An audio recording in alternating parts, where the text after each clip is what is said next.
Are we going? Are we rolling? But we're 2 minutes early. We rolling? There's connection. Amazing. Welcome. Welcome. We were just sitting here getting really hyped up and prepared for the clock to reach 15 at 3 p.m. You know, and apparently we are early. A little bit early, but we'll just start anyway. Yeah, let's get it rolling. So welcome everyone to our 5-year anniversary stream. We've done this, well, five years in a row. We have anniversary streams each year, right? We actually have. Yes. So this is Mikkel, game director and co-founder of Ghost Ship Games. Thank you. And this is Søren Lundgaard, and he is CEO of Ghost Ship Games and also one of the co-founders. Yeah, one of the 6 co-founders. And we're happy to be here today to present to you an awesome and action-packed anniversary stream with lots of the different announcements and going back and forth through history. We'll start out with 5 years in orbit. We'll go through the past, present, and future of ROCK GALACTIC. And then we'll continue with Ghost Ship Publishing, which is one of our new adventures, where we will talk a little bit about Ghost Ship Publishing, and then we will present the first 3 games that we will be publishing. That will be followed by the amazing Hiring for Hoxxes competition, where we've received hundreds of entries for this competition.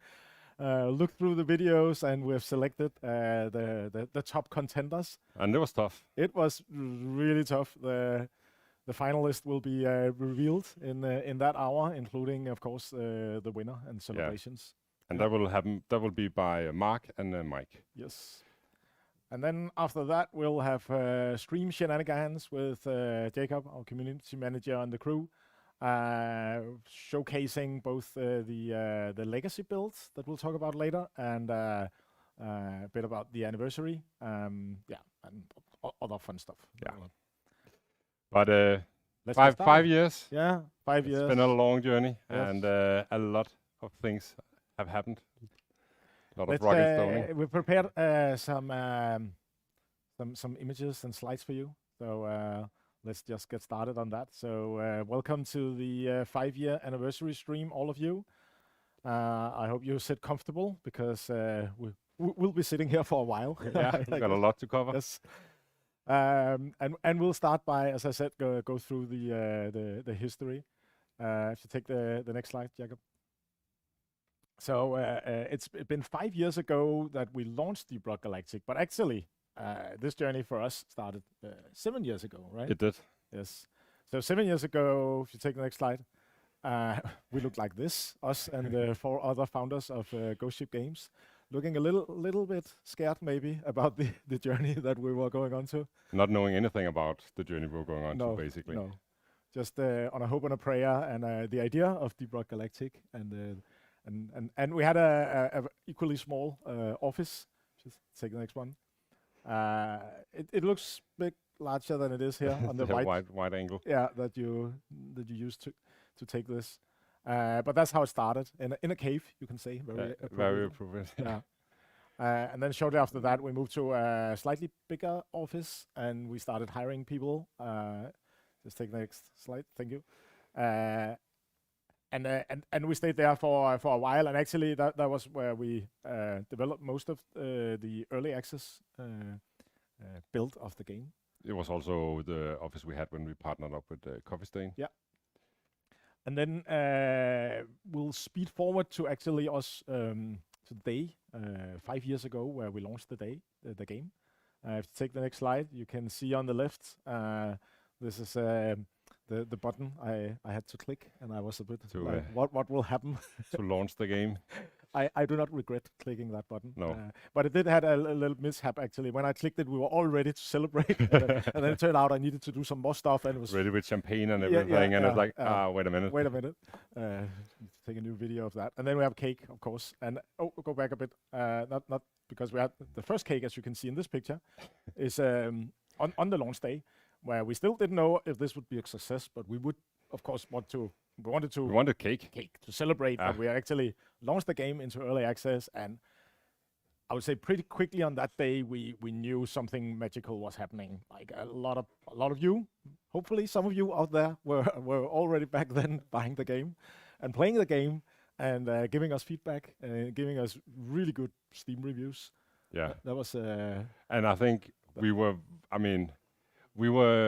don't know, surprised, but we were really, really happy that it actually went well, because we know that it's tough launching into Steam Early Access and Steam, and it can go wrong, and there can be anything. Seeing the first reviews, seeing the players, you play the game, that was a huge relief. And well, actually, I'll get a bit ahead of ourselves, but we will talk a bit about more the legacy build, right? Yeah. And that's the build that we released that day. Yeah. Maybe a few days after, but Close enough. Close enough. Yeah.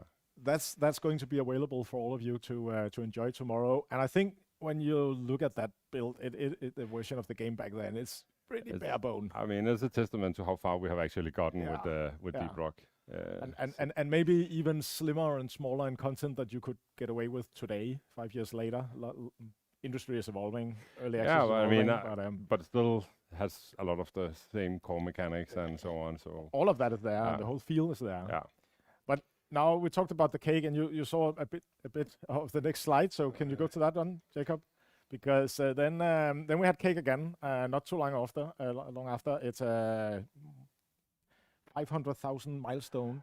And that was crazy, because we did some guesstimates in the beginning before we launched how it would go, and we said, like, if we're doing 50,000 copies or selling 50,000 copies, it will be okay. We'll be happy with that. Yeah. And we had our high estimate would be 200,000 copies lifetime. Yeah. And obviously this is a big more than that, and this is even like 8, 9 months, 10 months after we launched. And I remember also talking to Anton, the CEO of Coffee Stain. So already back then, of course, we had Coffee Stain Publishing as our publisher. And Anton told me that based on the first week of sales, that you will reach 400,000. And I looked at him and like, he's crazy. He's crazy. Why is that gonna happen? But then of course we learned the power of Steam, and then we reached 500,000. So even his estimate was too low. Yeah, so we of course developed the game. We developed updates, and a lot. If you take the next slide, Jacob, this update with the endgame, maybe you can tell a bit about that, Mikkel. Yeah, so this is update 25. You can see this behind our video feed. But when we started developing Deep Rock Galactic, we were looking at Left 4 Dead. And Left 4 Dead doesn't have any progression or anything. It just has a really good game, right? A fun game to play. And we thought that we could just do the same with Deep Rock Galactic. But as time went by, we could see that a lot of the feedback we got from you guys was that you actually wanted more progression, wanted something to work towards. And that made us come up with a design for an endgame. Yeah. And that was the introduction of deep dives, machine events, overclocks for guns, and so on. And the promotions. And the promotions, that whole loop that we layered on top of the game, right? And before this update, we of course, updates have been well received, and we could see like things happening in the game. But this update, that really changed the metrics. If we look at, take the next slide, there's a graph, which is a graph we look a lot at on these, basically the daily active users, or same graph as if you take the peak concurrent users on Steam. And this shows to us that the game is growing. It's growing in popularity. It's growing in like also that you play it more. You have some peaks here, some really extreme peaks, and those are from the free weekends. And that also was a bit daring initially. I can remember we didn't want to. Can we give this out in a free weekend? Will people just burn out on it? But it worked really, really well with the free weekends as well. Especially after we also introduced the whole end game. Yeah, because there was something. There was like something to look forward to. You could feel that, but by playing in the weekend, you got a taste of the game, but you could see, okay, there's a lot more here to look forward to. And as you can see on this graph, it's heading upwards, which is the nicest graphs when they do that. So we took this learning from this update and said, okay, let's do more of these types of updates where we really pour in a lot of content and listen to you for what should go in. Then we're moving on to the 1.0 of the game. Take the next slide. And this of course, was a celebration, but also a bit annoying because it happened in during Corona. Yeah. So we were not actually. It was actually a bit challenging, not just annoying, I think, because everyone was in isolation and pulling everything together just up to launch, getting the whole PR marketing ready, getting the game ready, getting it all wrapped and as bug-free as possible, and not being together. That was challenging. That was challenging, and of course we debated if we should do it or not, but we ended up like everything was planned for it, and was easy enough to execute, you could say. But I think we were lucky enough that we had already set on this path towards launch, so we had everything in motion. We just had to finish it all. But we couldn't really be together to celebrate properly, though we did disobey and bend the rules a bit and gathered a few in the office to celebrate. But we also didn't get to do a proper release party because of this, and we haven't still done that, which is that's a shame. Which is sad. All right, so moving on. If you take the next slide. Many updates later, we decided to kind of reinvent the way we're doing updates, you could say, because we're coming to update 35 and it was starting to become a little bit like. And I think personally, I think actually it was me who started this because I felt that there was two things. First, update 36. It's a bit unsexy because it's just a number growing, and so that was one thing. The other thing was that we could see that when we were releasing an update, there would be, I don't know, a new biome, a new mission, some new content. And you guys who were sinking so much time into the game would burn through that content really fast. And it was not really there was not enough for you to actually work towards after it came out. And then we started toying with this idea, could we do a season pass, battle pass, and of course we need to figure out how does that fit into the whole Deep Rock Galactic and Ghost Ship way of thinking. And we ended up with the solution that you now know, where we give it away for free and have removed all the FOMO stuff that is usually out there, and the reception on this has been enormous.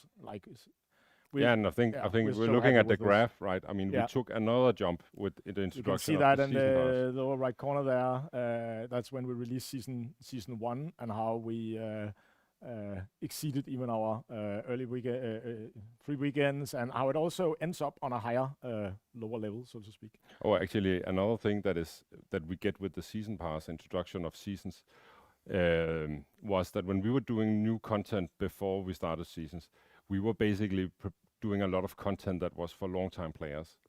And with the introduction of seasons, if you buy the game and you jump into the game, you are actually getting a lot of this content as well. Yeah, because you can engage with the performance pass right from the get-go, right? And the other thing is that the whole idea about releasing a season instead of an update, it also gives us sort of like a framework for what is the bare minimum an update to Deep Rock Galactic can be. So it also helps us shaping the next. So our biggest challenge was probably that we spent quite a lot of time on this one. So we found out later that we set the bar maybe a little bit too high in what type of amount of content we could do for a season. But that's how it is. Then we finally got out on PlayStation, and we have worked towards this for quite some time. And we made alongside Coffee Stain a deal with Sony to go into PlayStation Plus, giving basically the game away for free to millions and millions of players, and it was a crazy January month to see all the attention, all the new Deep Rock Galactic players coming in and getting the Deep Rock experience. And for me, I had a thing that I thought that the whole thing about our really nice community was also part of how the communication between us and you and all that. But actually it turned out that all the players in isolated on PlayStation behaved equally nice. Mm-hmm. And the conclusion was it's simply the game design and the game itself that fosters this really friendliness between all of us. I mean, you can say, obviously, in the very beginning where we had the core idea for the game, the whole idea about creating a game that will, generate camaraderie between the players was something that we tried to do. But we, of course, hadn't imagined that all the little things would come together and be as strong as it is in Deep Rock Galactic. We did also, I remember, say to ourselves, we wanted to create the best co-op game ever, right? And I think that's for you to judge if we have succeeded. We will not say that, but of course, we're getting there. Let's just say that. Yeah. We're still on journey, but it's getting closer.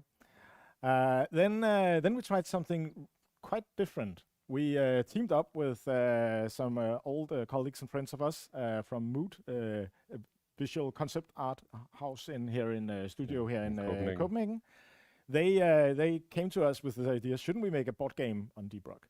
And you and I, Mikkel, we've been talking about this from the beginning as well, right? Yes, indeed. I mean, we also like board games, so it would be like it was just a fun thing. We thought it was a little bit like that was a side project, or that was just a fun idea. But then they came with this: let's do it. And they also brought in another friend of ours, Ole Steines, who's a professional board game designer here from Denmark. And then suddenly there was a dream team, and we said yes, let's do it. And the board game was we did a Kickstarter. Yes, set up for Kickstarter, and we with this Kickstarter we later on learned that this is actually the most successful Kickstarter in the Nordics of all types of Kickstarter, not just board games, which is kind of crazy to think about. That is crazy, and I think, I mean, obviously, Søren and I have been a bit involved in the board game, making sure that the mechanics from Deep Rock Galactic, the computer game, was translated right, and that we kept the spirit of Deep Rock Galactic in the board game as well. And yeah, this is the massive box. We've got to say, of course, we're sad that not all of you have yet gotten the box. Neither has this company actually. In general, we have not received it either. This is one of just the first early one that was flown up here. Logistics on this is. I'm glad we're dealing with digital games and not physical games in general. That's way easier. But the board game itself turned out really great. We designed it towards being for you, for the fans first of all, and then secondary as a innovative board game or anything. That was more like, let's get this just to work. Let's make sure that it brings in the theme and all that you know and love for Deep Rock. And judging on the reviews that we see, we seem to have hit that pretty well. Then we turned back to the game, and season 2 came out, and it was kind of an extra take on the whole rival. Well, you make it sound like we were not working on this while we were doing board game. Of course we were. I mean, it was just me and Søren who were participating in some game tests, and that was it. The rest of the company was pretty busy was working on season 2. Yeah. As you can see on the graph, it didn't do just as well as season 1. It was still, like, compared to everything else, a good success. But we did discuss some things about what could we do better for the next season. And then we came out with Plaguefall, which was season 3. Yes. And of course we had changed the theme. Went away from the robots, and we also managed to hit a lot of different marketing beats and make sure that everybody was aware that this was happening and build up hype. And as you can see on the graph, that just smashed all our previous records once again. Actually, the Plaguefall release was bigger than our 1.0 release, which is just kind of crazy to think about. And has again, as you can see on the graph, just built on the whole success and popularity of Deep Rock Galactic, and propelled it now into safely being in a top 100 of the most played games on Steam. But again, I think this is also just showing, we are trying to sort of learn from our successes and failures, and constantly trying to improve what we do with Deep Rock Galactic, basically. So take the next slide. This is who we are, not exactly today, but 9 months ago, I think. We took this picture out in the courtyard here of the lovely office in Copenhagen where we work. And we are a bit over 30 souls now in the skeleton crew here at Ghost Ship Games. And we will keep growing slowly. We do not believe in growing fast, because then we will lose the control of the culture that we have. But slowly we'll keep growing to keep up with the success that you are bringing us. But speaking of you, If you take the next slide, this could, of course, not have been done without you, the community. This picture here is from the very first time where we really met our future fans. We were in Boston. PAX Boston. Yeah, PAX East. That was 2018? 17. 17? Yeah, March 2017. The game was not out in early access yet, but along with Coffee Stain, we built this amazing tower where you could play 4 players with each other.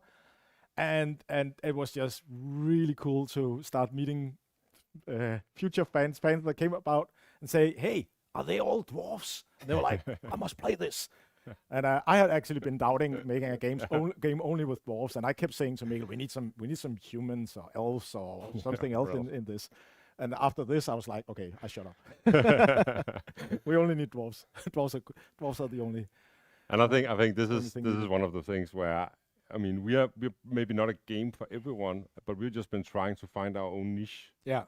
And I think that like just focusing on dwarves basically has just helped us finding our niche. Yeah. And then when we continued from this, building up a community, we of course we started on this, really wanted to go into open development and build a community, but we actually didn't really know much about what that meant. So I mean, this is our first company, right? So we've basically been learning everything as we just been going, as I said before. And initially and still, a lot of it is of course help to point out bugs and test the game, and we have so closer groups of you that helps us really test the more like deep stuff, the deep systems that requires a lot of insight into the game. Many of you are also helping out on translating the game, which as a story I tell again and again because it just amazes me how that just broadens the audience for this game, and it's in 25 languages I think now, which is crazy. But I think another thing that I think is super important to us is that, I mean, the community is also super active, talking about features in the game and so on, and that it both motivates us to always do the best we can with the game, and sometimes we do something that is wrong, and then we clearly see that you are not happy, and we try to fix it as good Beers as for Drinks incident where we accidentally ended up calling beers for drinks, and you were not pleased. And there was also the whole thing with use. Or the apocalypse. The apocalypse, that was not so good either. Yeah.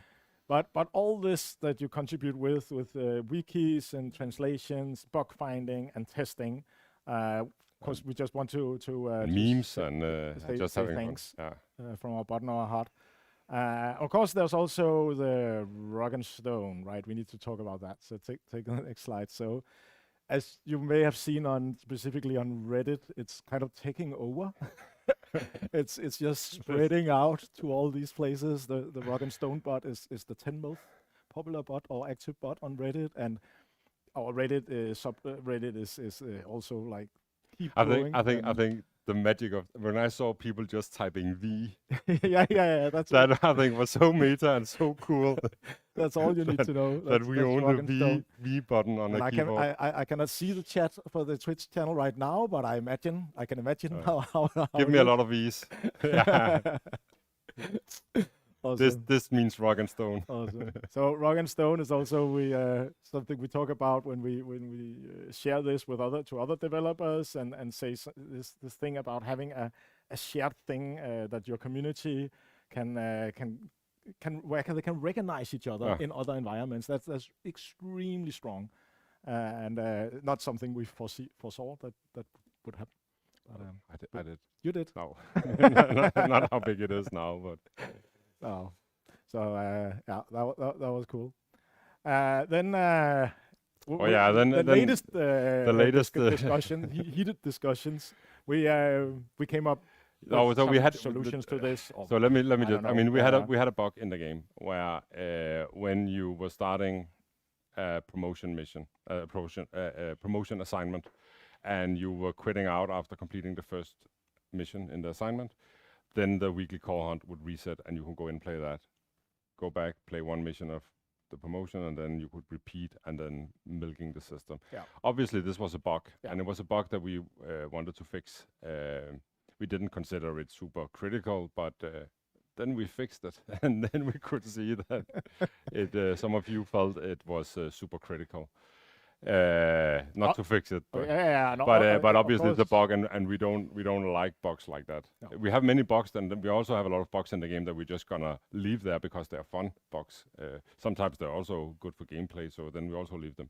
But this one we wanted to fix. But we have seen all the discussions going on, and we wanted to address this. Obviously, we also talked a lot about this internally in the office. What do we do here?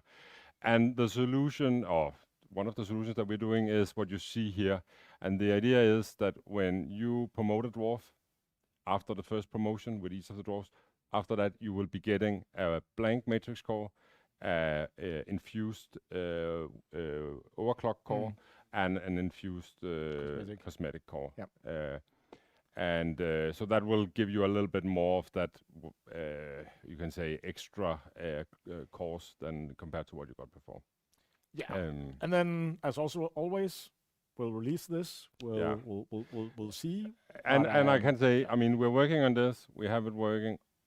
We hoped to have it ready for the anniversary. I don't think we're gonna be completely ready with it, but it will come in some of the patches afterwards. Yeah. In the coming days, hopefully. Yes. So this this moves us to the anniversary. Yes. That's going to happen. The anniversary event, which it's going live tomorrow, right? Yeah. So we've had anniversary events before, but I think I can safely say that this one is a bit more extravagant than that's so. If we we've start had with the space rig, right? I think we have been slide, please. No, this is our key art. So take this one. Yeah. So the space rig. Well, we've gone a little bit overboard by dressing it up. I don't know. This looks like I don't know. I got like an Overlook Hotel vibe. Yeah. The Shining or something like that. But we've been doing that. And then are there more images? Yeah, there's one more, even more extravagant. And maybe. you can see it. So you look forward to this tomorrow when we go live with this. I think maybe we are showcasing some of this later when we come to the streaming shenanigans. We might be. So then you can see some of it. Maybe not. I'm getting mixed signals from this. All right. Yes, but of course there will be the usual, the dressing of the space rig. There will be a double XP event again. We have a freighter that landed. That lost some cargo, and now you have. And this time it's 5-year trophies that you need to recover from Hoxxes. That will give you the double performance points. Then we are also doing something new, and that is introducing an alternative build, which is a legacy version of Deep Rock Galactic. And I got this idea. I'm an avid Magic the Gathering card game player. I stopped. You stopped, but I'm still hooked. And last year I think they had their 30-year anniversary, and I saw that they were releasing one of the first series of the very beta. early No, not I think alpha, not the first one. The beta thing. I don't Yeah, remember yeah, exactly yeah. what. But anyways, the set with Black Lotus in. Yes. Right. And they were releasing that, and as proxy cards, and I thought that was super cool, right? I mean, now we could go to a card event and we could all experience how it was playing Magic 30 years ago. It turned out it was nothing like that because they put a price point on it, on the booster packs that were insanely high. Yeah, so nobody could really engage so with this. nobody could really play with the sad. cards. But anyways, the good thing that came out of that was that I got the idea, hey, what if you could play Deep Rock Galactic year 0? Yeah. Like how it was just after we launched into Steam Early Access. And then we did some testing.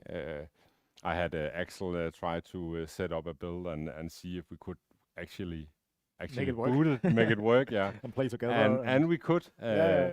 And we went in and played it, and it was just crazy. It was mind-blowing, I think. not because it was better than today, but basically because you just have this historical, experience where you can walk around and you can see where the game is coming from. Yeah. And I think that was super cool. I hope you are gonna enjoy it as well. Obviously, we are not gonna bug fix on it, and we are not gonna support it in any way. So you're on your own when you go in there.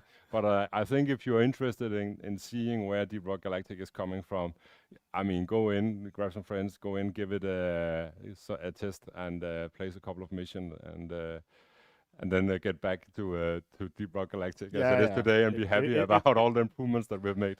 It's just a fun thing, and hopefully you will all have a bit of fun with that as well. And especially the people that, here from the beginning maybe, and like remembering back to where it was, but maybe also all your new greenbeards or greybeards that never saw this and will see, oh, what? Everything was not better back in the days. Then we also did something else differently this time. We decided to create a DLC, new DLC supporter. True DLC. Yeah. So once again, just celebrate this whole 5 year of Deep Rock, and let you decorate yourself with super extravagant armor frameworks. Basically, after seeing the space rig, right, we needed a suit to actually be as extravagant as that. Yeah.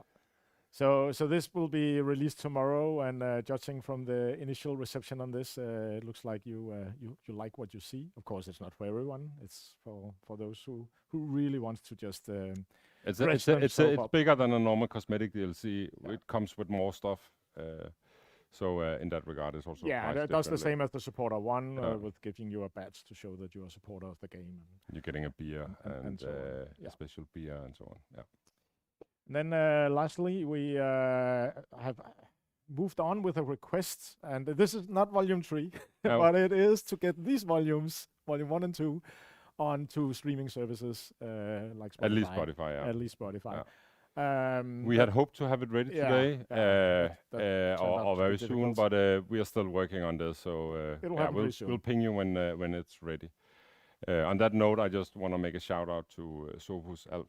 The composer. Erbæk Larsen, who is the composer of the soundtracks, and he is on the 10th of March. He is releasing his first EP on Spotify with his new band called Sunraker. So go check them out. Go check Sunraker out on the 10th of March, or check them out now and wishlist them. They are both on Facebook and Spotify, and probably also other streaming. But go in and check them, follow them. Then he will be extremely happy.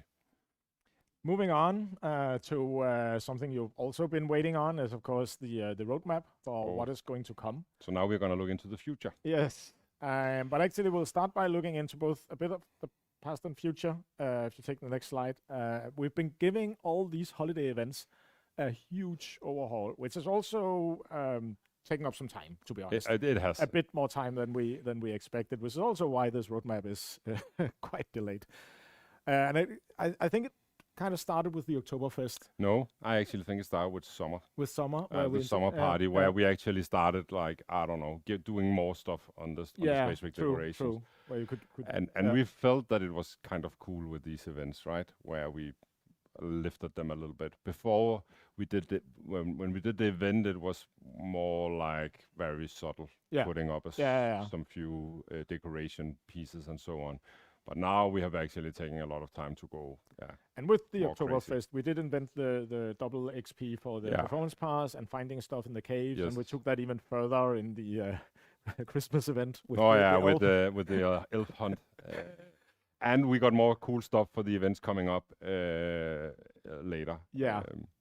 So we had Lunar, now we'll have anniversary event, and there will be more events that we have now prepared more in advance than we usually do. And that's, of course, has taken up quite a bit of time. But we do also have a roadmap to present, which includes a season 4. Yeah, and we're not saying so much, no, so sorry. Don't get your hopes too high here. But of course, it will be a new season. with a new season pass and season events and everything like that. Yeah. I think we are writing there that it's not going to be robots. That's how far we're going Yeah. when it comes to details That's about the it. only promise. Then we are also looking into doing new enemies and new enemies that will go into like the normal rotation of enemies. Yeah. And then of course we have a lot of other features that we are not ready to talk so much about. We'll slowly leak them out as usual, and do some But videos. it also says that we're excited about jetpacks. It does. It does, I think. So Didn't we decide not to sell that? I think Jetpacks in the caves. there's not gonna be jetpacks, but No, let's see what it's gonna be. Get something. We are aiming, as it says, towards the end of second quarter. So yeah, that's that as much as we can say right now. Yeah. On season 4, there will be more to come on this the coming months. That's for sure. Definitely. Yes. That's actually all we had on the whole 5-year in orbit stuff. So we do have quite a bit of time for Could questions. take some questions. So I don't know. Behind the scene here, we have Jacob and Mark sitting and controlling stuff. So maybe I don't know, guys. Could if there are any questions on the Yeah, I think they're on the desperately stream. looking for questions through all the rock and stone stuff, right? It's hiding in there, but maybe people are popping in questions now that we decided to. Yeah, we got one earlier. How will you be able to play the legacy version? Like what? All right. So the question is, how will we be able to play? Can they hear you, or should I repeat the question? They can hear me. I think they can can hear also hear you through my microphone. But hey. Alrighty. So the way we have done it is that everyone will who just gets the update will automatically get the legacy version of the game, and then when you boot up the game, you get this pop-up where you can choose between DirectX something and save mode, and there will also be an option to launch the ROCK GALACTIC Legacy. But it does mean, because Steam, a little bit annoyingly, just decided to put this thing that you could make this go away. So you'll have to dig it out if you click that button to say, never show me this one again. Of course, it's not annoying because it's a really good feature from Steam, but annoying for our launch of Legacy. So, and this just came, I mean, while we were working on it, they just introduced that feature. So that was a bit of a surprise. Yeah, but that's how you started. I can say that the legacy version of the game, we have not. I think we're saying that it's going to be available only for a limited time. Yeah. We'll likely take it away again. We haven't made final decisions on this, but it will at least be running during the anniversary and maybe also for longer. Are there any new biomes in the pipeline? New biomes in the pipeline. Yeah.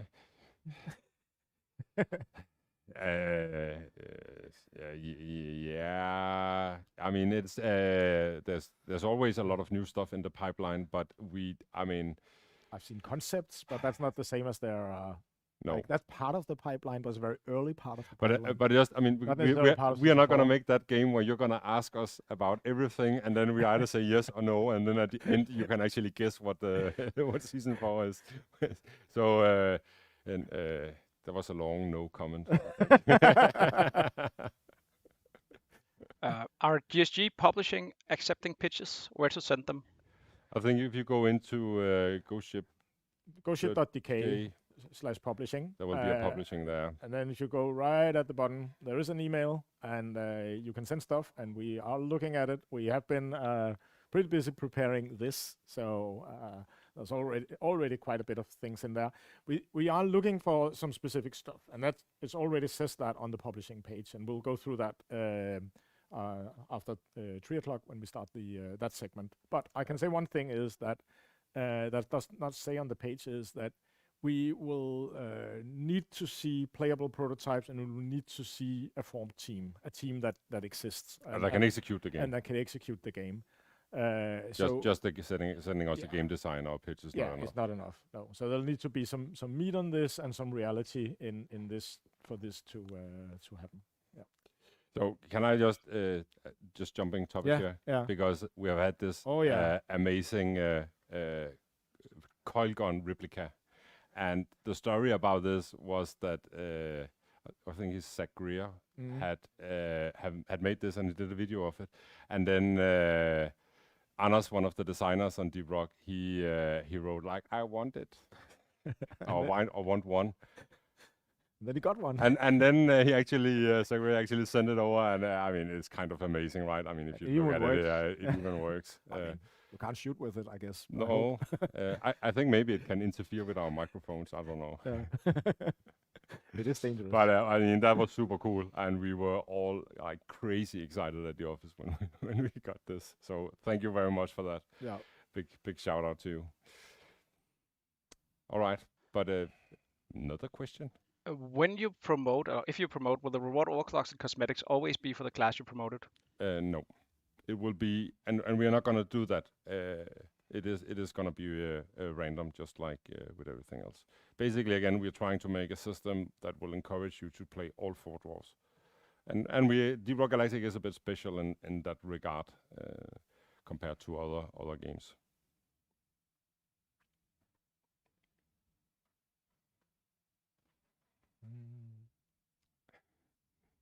So we are just waiting for a question here. But, let's see. There's a lot. It's going very fast. Let me see. You had one here. Oh my God, the chat is completely out of control. Okay, that's good. Keep firing. That's fine. Will the season pass be like the same old season pass format like other games, or will there be an interesting addition each and every update? Please repeat that question. I'm not sure I understood it.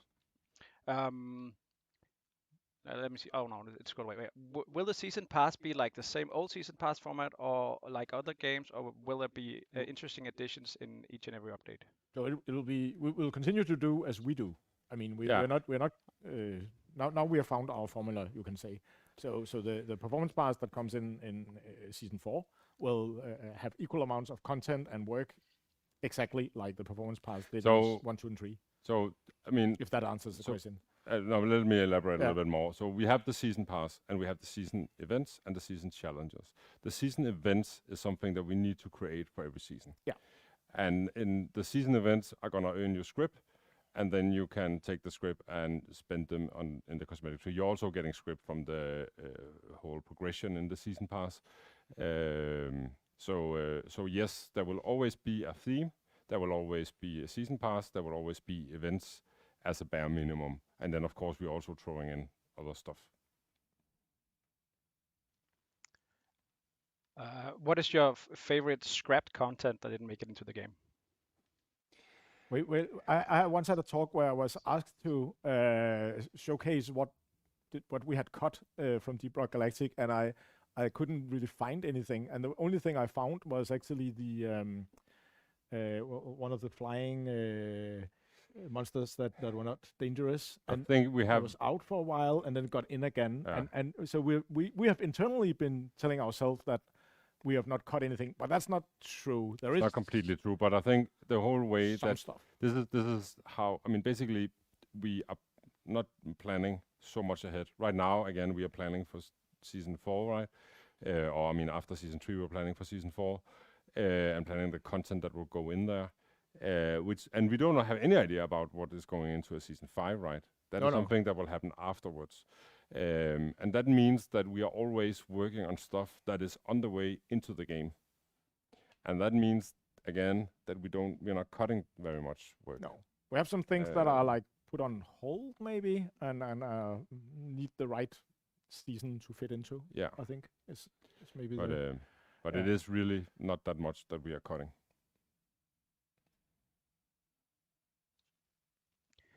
Will you add a feature like removing beer with Q or similar? That's for you, Mikkel. Removing beer with Q. Yeah, we that's patched the that. whole thing. That was that's another bug we fixed. Yeah. I don't know. that we, I don't know, maybe that could be a solution. I need to talk with some of the designers on this thing. Make sure we do it deliberately and not Yeah. by mistake. Yeah. Have you ever considered comics like with lore and short stories? So comics is also something that's dear to our hearts, right? And we would love to see some things with Deep Rock, but there is some inherent thing in the way Deep Rock is told, which is like there's no real story in Deep Rock. It's more like a recurring, almost sitcom kind of But I thing. think if we saw like a cool concept for it, I think it would be super easy for us. We are not gonna be not right now at least. We're not gonna be pushing a comic ourselves. But obviously, if there was a really amazing idea, and we've seen, of course, many fantastic fan arts from you, and keep them coming. And so it's not hard to see Deep Rock being like envisioned in a comic. I think actually, I mean, I think that is one of the crazy things with you, the community, and the things that you are doing, because we were setting up these characters, and they are pretty bare bones in the sense that they are a driller, an engineer, a gunner, and a scout. But the way you play it, the way we have introduced the voice lines and so on, have just turned them into characters, right? And I mean, it's not something that we, for example, if you take the driller, right? I mean, the fact that the driller can throw a C4 and hurt the team, right? That suddenly turns into be reflected in his personality, right? And I think stuff like that is. And of course, we play on this. Then when we write patch notes, we write the war crime thing in. And then it just becomes the synergy, and that's feeding off on you, and then we feed back in, and then it's grows, which we feel is amazing.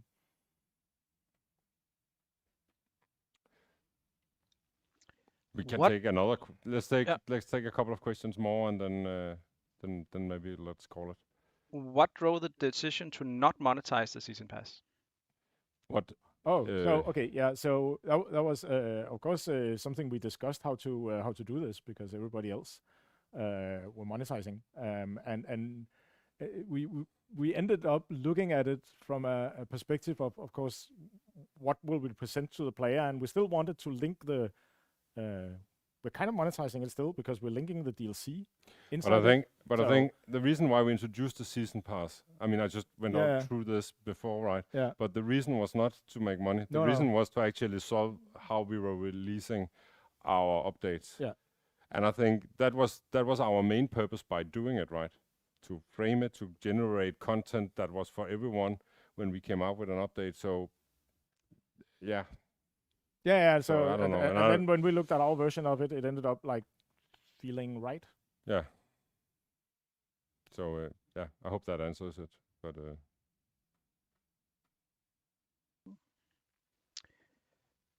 how long will DRG be supported? Oh, that's a good question, and it's a good question. You're pushing the table because you're. It's a very good question, and it's a good question because when we started our adventure with Deep Rock Galactic 5 years ago, we were thinking that, well, maybe we are going to be supporting this game for 2 years. But now Søren has gone through all those curves where we have just been increasing our daily user base and users. And it has just been like, I mean, we can't stop now. We won't stop because we enjoy working on it. So it is definitely not in our plans in any way to stop working on Deep Rock Galactic. No. That is a journey that will just continue. I think there's a really good chance that we've created what you could call an evergreen. That if we keep supporting this and you keep playing this, then why should it die anytime soon? Why shouldn't there be even more Deep Rock Galactic in 5 years from now? And we'll do our best to do our part. So now you do your part. Keep playing. Keep playing. So yeah. Are there any plans to add more beer to the game? More beer? Yeah.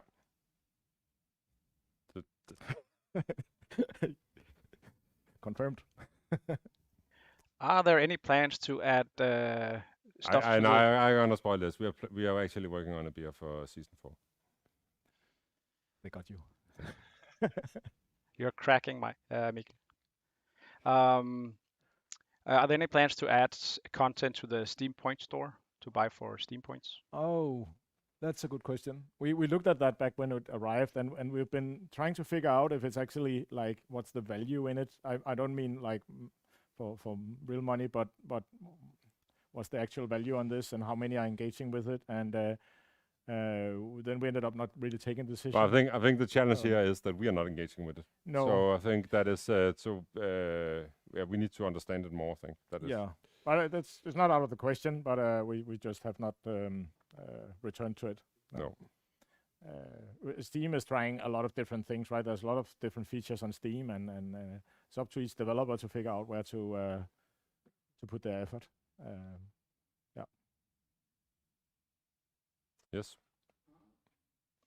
What about official VR support? Yes. So there's the mod, as you now we will call it official, because we've tried the mod and it's pretty amazing. I mean, obviously it's just a mod. I mean, but I mean, it was fully functional, and I think it was kind of an amazing experience. And I think Deep Rock Galactic I'm not sure it would. I mean, maybe it would work as a co-op experience, but definitely just playing it a single player, going in a mission in VR was really cool. And the funny thing is that the game turned into almost like a horror game, I think, because you were walking way more slowly, and suddenly like the verticality was something you really like felt. But I mean, there's a lot of cool stuff in that mod. Like you have your pickaxe, and you have like a utility belt where you have your stuff in, and you take your guns out and use them. And I mean, I'll throw flares, and I don't know, super cool. But from then to actually have a real version of fully developed version of Deep Rock Galactic that actually does that officially with our like name on it. That's a pretty big step. Yeah. Also because we are not developers for VR, so we would need to partner up with somebody else, and we would need to have the bandwidth to take care of that the same way that we have done with the board game. And but I think when we have done the board game, and I think that has been easy, right? Because it has been a project that we could set in motion. And then Mood Publishing have been able to just take that and run with it. Yeah. And we need someone who can take this and just own it. Yeah. Because we cannot handle it in-house. And the problem here is, I think, that if we do a VR, it will be very closely linked to Deep Rock Galactic. And that would mean that we would actually want to be more involved in it. Yeah. So in that regard, I think it is way more complicated. So the answer is that there are no current plans on this. But as you can hear, we're not against the idea in the future. We think it could be a really special experience if done well. Yeah. If you do remove the legacy launch option, would you consider putting it in the beta section afterwards? I think it could. So let me just elaborate a little bit about why we are considering moving it again. The thing is, it is gonna be part of the game size.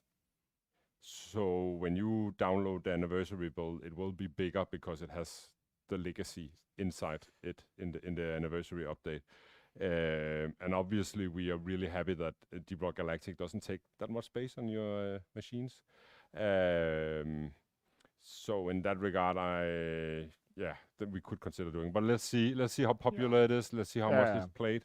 Maybe we'll see an influx of players when it launches, and we'll have a lot of people playing it, and then it will maybe die out really quickly, and then that's it. I don't know. Somehow I still think it is really cool that if you come to a game and you love it, that you can actually go back to the roots and see where it all started.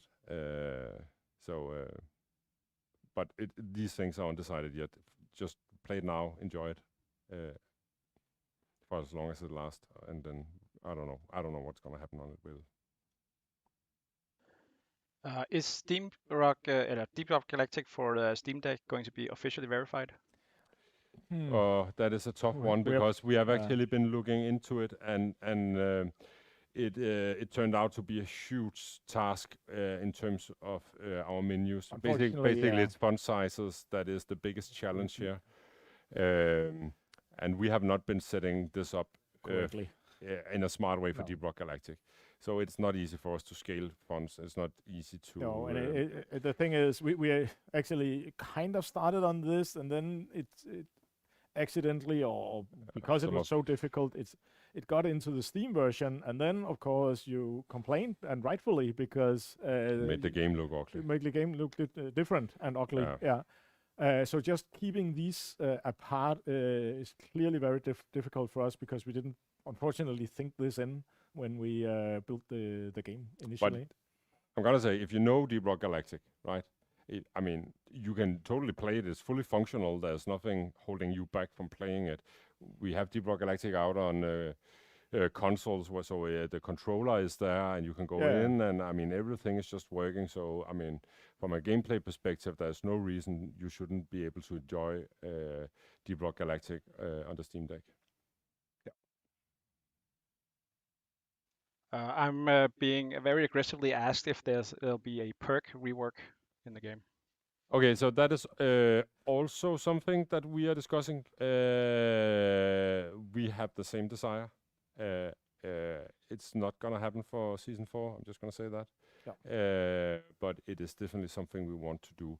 We also have some ideas for new perks, but I think when we start touching perks, we want to be able to do more than just like adding to the system that we already have. And that turns it into a bigger task. And that's why I'm so clearly can say no now. It is kind of funny, because when we introduced the whole perk system, we were worried that people would not be able to complete all the milestones and get all the perks. So we put in a surplus of points there. But oh boy, I mean, as we have been going, right, I mean, obviously we have been adding more milestones as new biomes were introduced, or new missions or whatnot, right, which has just been like piling onto the pile of perk points that you can gather. So obviously, if you have played the game, basically I think when we got the game out on PlayStation, I started playing it, and I think it took me around 80 hours to collect perk points enough to buy everything. 80 or 100 hours or something like that, right? And after that, you just continue to pile up perk points. And I think actually the tempo that you are receiving perk points, and I mean, that is fine. But I wish there was like higher tiers or something like that, where you could actually like spend your points. Yeah. But this is what happens when you're running a game live, and you're just building on a system, and it just keeps growing. We're not talking about error cubes. No, that's another. No, we're just talking about error cubes. Update on future merchandise for Deep Rock Galactic, and what about MOGs? Yeah, so we actually kind of owe you an information on this, because unfortunately the whole setup we had with For Fans by Fans in the US it has almost ended. You can say I think still the Golden Loot Bug is available, but it has dwindled down to almost nothing.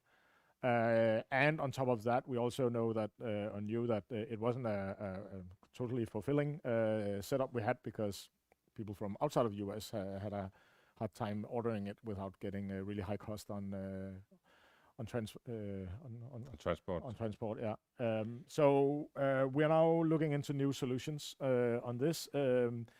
It's not easy, and we will find solutions, but I cannot say anything about how fast or when. That's the short of it. We really want some more Deep Rock Galactic merchandise. The game and you and we deserve it. We want it as well. I think that is a bigger part of this. Yeah. So there will be more in the future, but unfortunately, right now we're in a drought. Yeah. So maybe we should. There's one more question. Then we take the last question. Deep Rock Galactic has a strong community of dedicated players who often collaborate on mods and other community-driven projects. How does the team interact with the community, and what role do player suggestions and feedback play in the development process?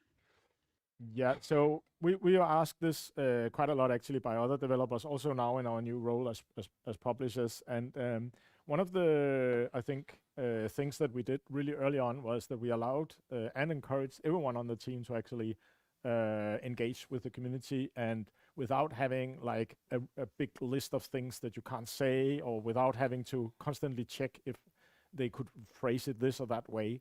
So we just put a lot of trust in our development team, and that helps. But still, now the game is really big. The community is like we have one of the 10 most active Discord servers in the world. So now we're also relying on you and the community, because what happens now is that we have all of you that are closer to the development team actually acting as our like extra hands and the next circle of contacts out into the community. So I see this kind of as a circle of circles that just spread out. Yeah. And it just not come from one person, even though Jacob is of course our very fantastic representative in many ways. We still have a lot of us in here that are on a daily basis are talking to a select group of you, and then it spreads on.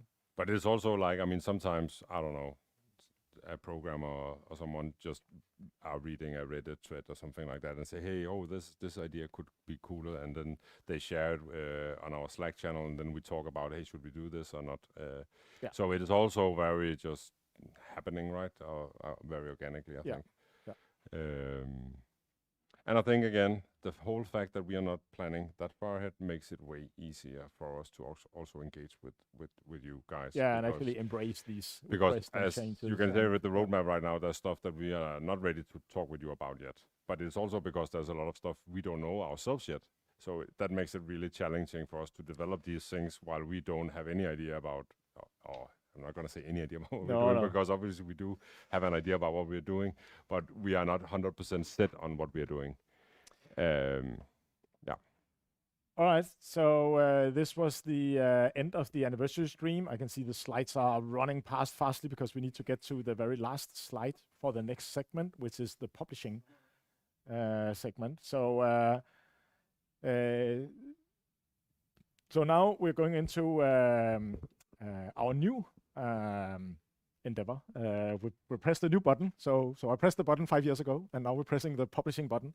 And we've been talking about this for quite some time, and we thought that would be too much, or should we do that? And we started by investing in some companies. Basically, mostly Danish companies. Yeah. Basically, I think you and I, Søren, have had this dream about giving something back to the Danish game industry and help grow it. Yeah. Basically. Yes. And this has been one way for us. I mean, we started with the investment, but then when we started doing investment deals, we could see that for some of those investments, a publishing deal would make more sense. Yeah. Both for us and for the developers. And we were also asked, like, can't you publish our game? And it was a little bit annoying not to be able to say yes. And I kept saying, no, that's too much work for us. And it is a lot of work to go into this. And we are running pretty fast right now to catch up with our own and I think here. Yeah, and I think one of the things that have not surprised us, but I mean, when we are game developers, right, and we started doing Deep Rock Galactic, we wanted to do a cool game, right, and have fun making a game. Yeah. But it also turned out that we actually were pretty good at marketing the game on Steam and doing all those things. Yeah, and we are thinking about it. Yeah. Thinking about how are we actually promoting the game. Presenting it and all those things. We find that interesting and a good challenge. And as you say, we can do this, right? So we proved it. So now we'll try if we can help others do kind of the same. But it also means that we've been very conscious about we're not going to publish everything. So if you take the next slide, we ended up defining 3 pillars. And these 3 pillars narrows us in as a publishing setup, and we will be true to these as much as we can, of course. It doesn't mean that we couldn't step out of No. these pillars, but anyways, let's go through them. Yeah. The first one, open development. You're going to recognize this because basically what we're describing here is a lot of what Deep Rock Galactic is. Yeah. And we want to help developers take the same journey as we have been on. So that's the short, Yeah. the short pitch here. Yeah. But open development. So we have 3 key things here, which is that it's community driven. We're looking at an early access because you believe early access is an honest way to engage with the community, because you say this is what we want to do, it's not done yet, and we actually want honest feedback from our community in order to make this game better. And that is just where Steam early access is shining. Yeah, and it helped us find out how to do this. Yes. Right? It was really good roadmap for us to do open development. And on top of that, I also believe that, or think, because it's not something I believe, it's something I'm guessing, that not many publishers are actually really good at early access. It's difficult because you, as a publisher, you want to normally step in between the developer and the consumers, the people who buy your game. But here you need to step away, and you need to make the connections between the developer and the community directly, and you need to just facilitate that. Yeah. And that's what we will try to do. Yeah, we will try to put the developers in the front seat Yeah. here, not have us as middlemen. I think that is very key. That's what we hope to do. Yeah. Yeah. And then of course the passion and the personal approach to this is what we have done. Many developers are doing this, but we'll embrace that as publishers as well. And we want to put names and faces and humans on this, which you will also see in a moment, where we'll introduce the developers behind the 3 titles that we will reveal. Then there's the flexible game design, which is basically just needed for this to work, right? Because if you make a very linear, narratively locked game, it's quite difficult to adapt to all the feedback and response you get. Yeah. So of course that then you are already set on what you want to do, right? Yeah. And then having the early access period is more like I don't know, you're just setting the game before it's done. So it needs to be designed to be expandable. Now we write endlessly, that might not necessarily be needed, but at least as a way of thinking into this, that it should just be able to build upon these things. Yeah. And the world building, I think, is interesting, Mikkel, because that's on the way that specifically you and Robert have been thinking about this Deep Rock Galactic that we're putting into. So I really, with Deep Rock Galactic, I really had this thing that and this is actually because Robert, he's like an RPG player and a role player, and he really wants to write a lot of story and go into details and background stories, and I think that is also cool.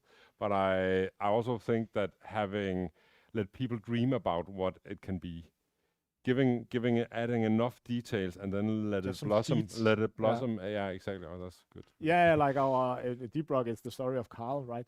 It's the whole myth of Carl. It's just some story seeds that you put in, and it's very funny because when we I'm just gonna go into that. But when we started out, when we have the Carl, right? I mean, we were talking about having the dwarf. But the way we could expand the universe was by having the dwarf actually talk about stuff that was going on outside the game. Yeah. Right, and having them, for example, reference Carl is suddenly them having an awareness of something else that the player doesn't necessarily understand. And that is just expanding. Another example is that they talk about sandwich time or when I get back or whatever. Things. That is also expanding it, even though you can't get a sandwich in Deep Rock Galactic, right? So, and that is world building. Yeah. The last one, Deep Systems, is of course linked to the expandable, but also on the whole that things that are systems, game designs that you can engage with over and over without it becoming like the same, right? And that takes a lot of time to develop and a lot of fine tuning to figure out. The last pillar is on the business side, and this is, of course, also something that we stand for with Ghost Ship Games and with Deep Rock Galactic, is this consumer-friendly business model where you buy the game once and then you know it's yours forever and you'll get updates for free forever, and then you can give back by buying cosmetic DLCs. And we didn't know when we went into this if that would work, but it turned out to be really good for us at least. And I think this is again something about finding a niche, right? Yeah. Because when we were starting, I mean, free to play Yeah. was super hot and was something everyone wanted to go into. But we were going a little bit against Yeah. the waves there. But now it seems more like the waves are turning a bit again, I would say. Then on the two first are more on the actual collaboration with those we will collaborate with, and the very first one, Equal Partnership, is specifically from our collaboration with Coffee Stain, which has been exactly that. Also the full transparency. They have always just have us on level. We've been equal partners. We've talked about things. They have told us and everything that was going on. And that just felt really, really nice as a developer. And we want to build that same relationship with the developers that we engage with. Yes, definitely. And I think this is coming from, again, this is basically lessons learned from us as developers. And I think this thing about, I mean, I've been working on games where you work years on a game and it releases, and for some reason the publisher or the PR side fucks up, and then 2 years of your life was just wasted because of the marketing didn't work out or something like that.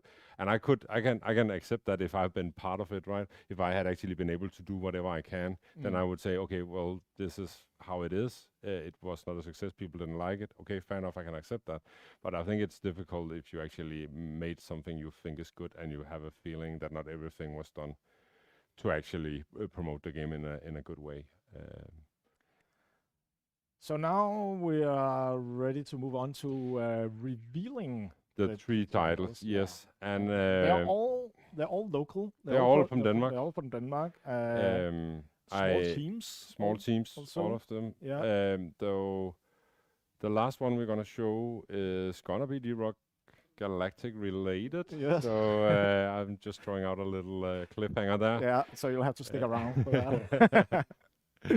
But maybe should we just get ready with start with the first one and yeah, exactly. We need a small break now, and we need to take off our headsets and get on Discord because we're gonna do technical stuff now.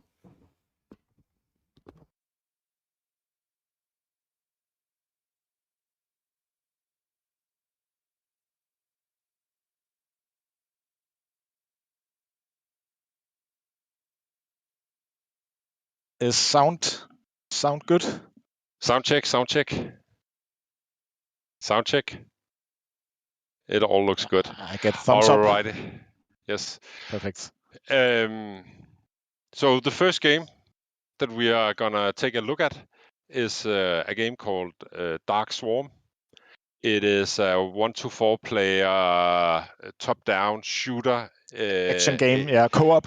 Co-op. Yeah. It is in the vein of, I don't know, Helldivers set in an aliens-inspired sci-fi universe. Yes. Super cool things. But I think we should start by seeing a small teaser for it.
Hello. All right, we are back. We're back. Jonas and Hans, welcome to our little studio and stream here. Thank you very much. Yeah. Thank you. Thank you. One word, don't worry, guys. We'll tweak the screen shake. So there's a lot of comments already. Okay, maybe we'll make a slider stuff. Okay. Well, that's cool. I think we have some technical shenanigans going on here, so just stay tuned. Are we? No. No, I think it's good now. It's good now. All right. It just needed to catch up on the on the feed. Yes. No, yes. no worries. All right. So we have Hans and Jonas with us here, the two founders of Bitfire Games, and welcome. Thank you. Thank you. Nice to meet you. Tell a bit about yourself and the game. Well, I'm Jonas Forgaard from Bitfire Games, one of the founding partners, and I'm the game director on Darkswarm. And I've been making games for about 20 years, going back to Deadline Games, where I was working with you two guys. Yes, yeah, you did. It's been a long while, and now we're here, and it's absolutely amazing with old friends here and an old friend here, and it's awesome. Yeah, actually, we met each other for like 25 years ago in the 90s, where we met at the Space Invaders School of Multimedia, the first multimedia school in Denmark. And then we've been friends since, and we also done some project together. I have a digital agency for 2 decades, and Jonas was freelancing some of the time on some games we made. So it goes way back. And this game, Jonas, what is it?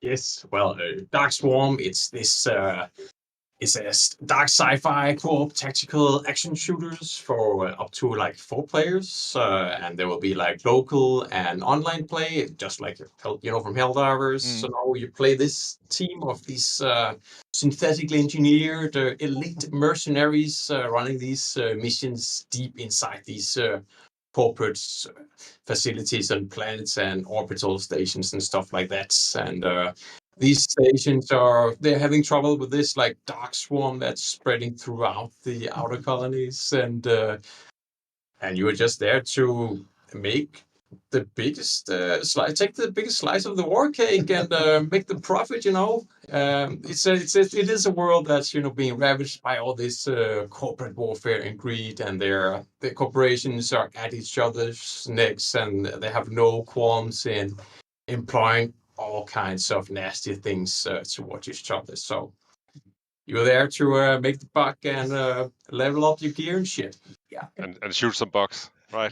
Shoot some bugs. Lots of blood and bugs. I just did the really quickly pitch there. Shoot some bugs. Yes. Try not to die. I remember, Jonas, we met you at something called Copenhagen Matchup a bit not a year ago, but close to that. And you presented the concept of Darkswarm to us, and we were really intrigued. And we had to stop you because you were going deep down into this PowerPoint of I don't know how many slides, 30 slides of game design, and it was just all these ideas. And it was, Jonas, stop, we get it.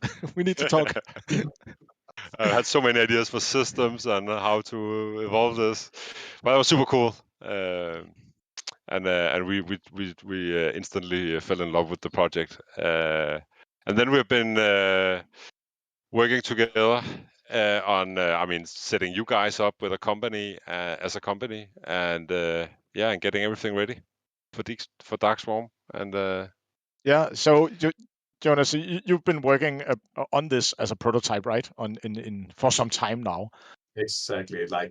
About 2 years ago, at Christmas, I was sitting and I think Cyberpunk was just out, and it was kind of a little bit buggy. And then I played this little cheap shooter game, Alien Shooter on Steam, and I was like, oh man, I have this itch inside me, Finally, I'm gonna make that game that's a bit like, Alien Breed and Helldivers and all these cool games, Alien Swarm, Reactor Drop, all that stuff, and gonna squish everything into one, have big dreams. And I was just working this Unreal prototype for about a year in my spare time, late nights, kids and full-time job, girlfriends, all these things, and then I came to you guys and presented it, and it was a match. So that's awesome. But even though you have done all that prototype work, you are basically just starting now, right, on this Very game, much. because It is so there very will be a long journey now Yes. where you will involve the community, right, and build the community, and many, I don't know, a couple of years at least until an early access launch, right? exactly. Yeah. Yeah, I think so- after all the 3 titles that we're going to show today, Dark Swarm is the one that has the longest journey ahead of it. Which also means that the community, you can influence this. You can come in and be early adopters and take part of evolving this game alongside Jonas and Hans. Yeah. Exactly. Like already, like the comments on the Twitch channel on, oh my god, the screen shake. It's like, yeah, of course we're gonna do something about that. Don't worry.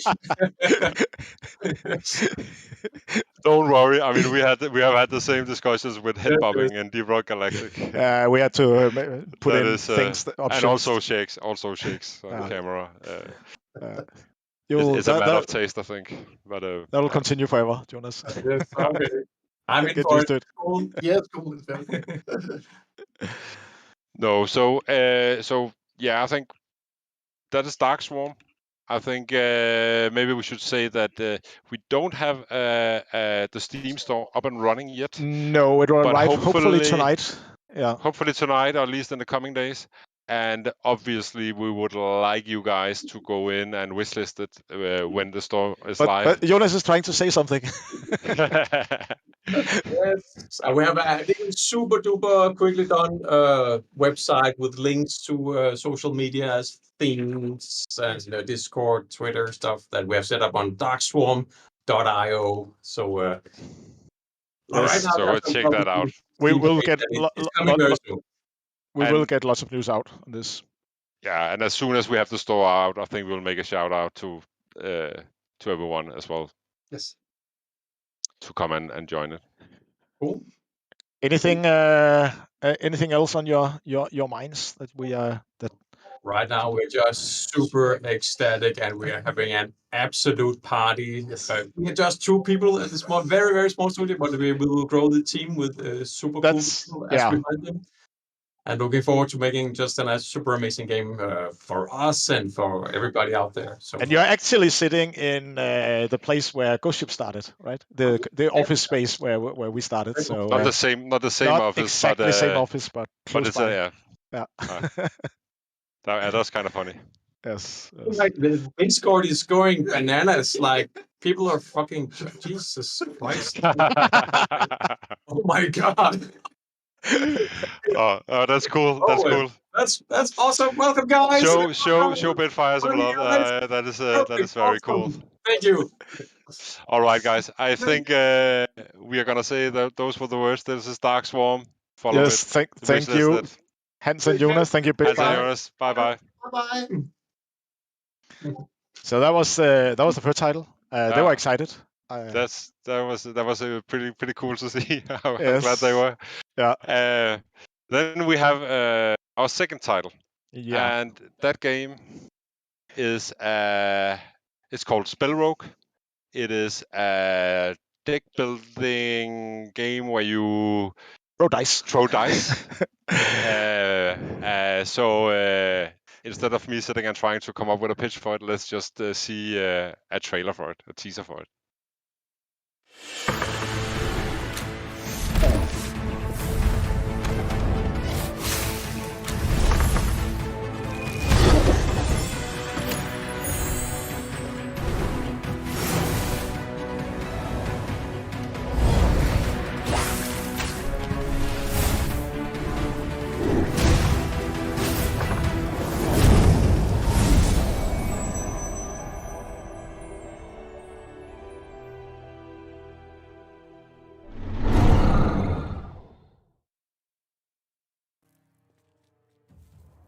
All right.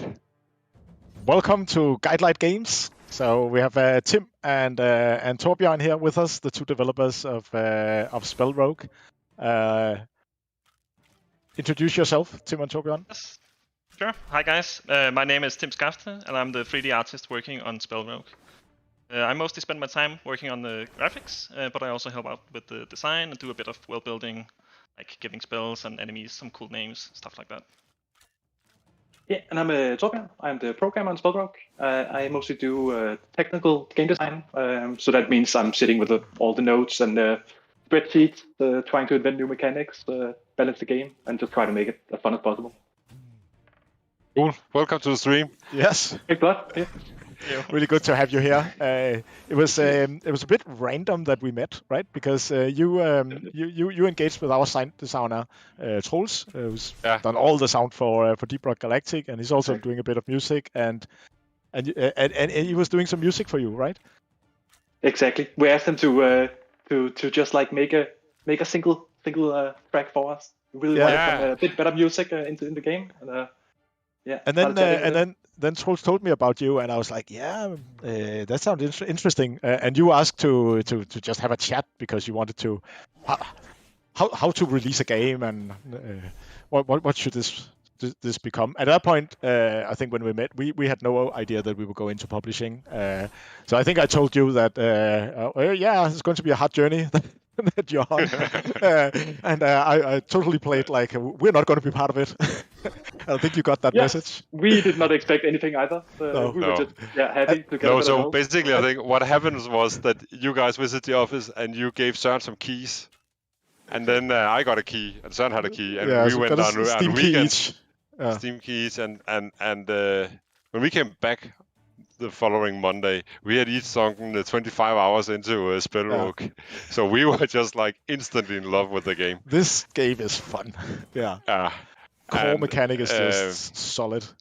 And obviously, I mean, we are into playing deck builders and roguelikes like Slay the Spire and all those. I think I played all of those on Steam that are there. Yeah, there are many good ones. So it's not like So we felt right at home in the game, and but anyways, the game. Talk about the game. I mean, let's Sure. what is the game? Can you pitch it to us?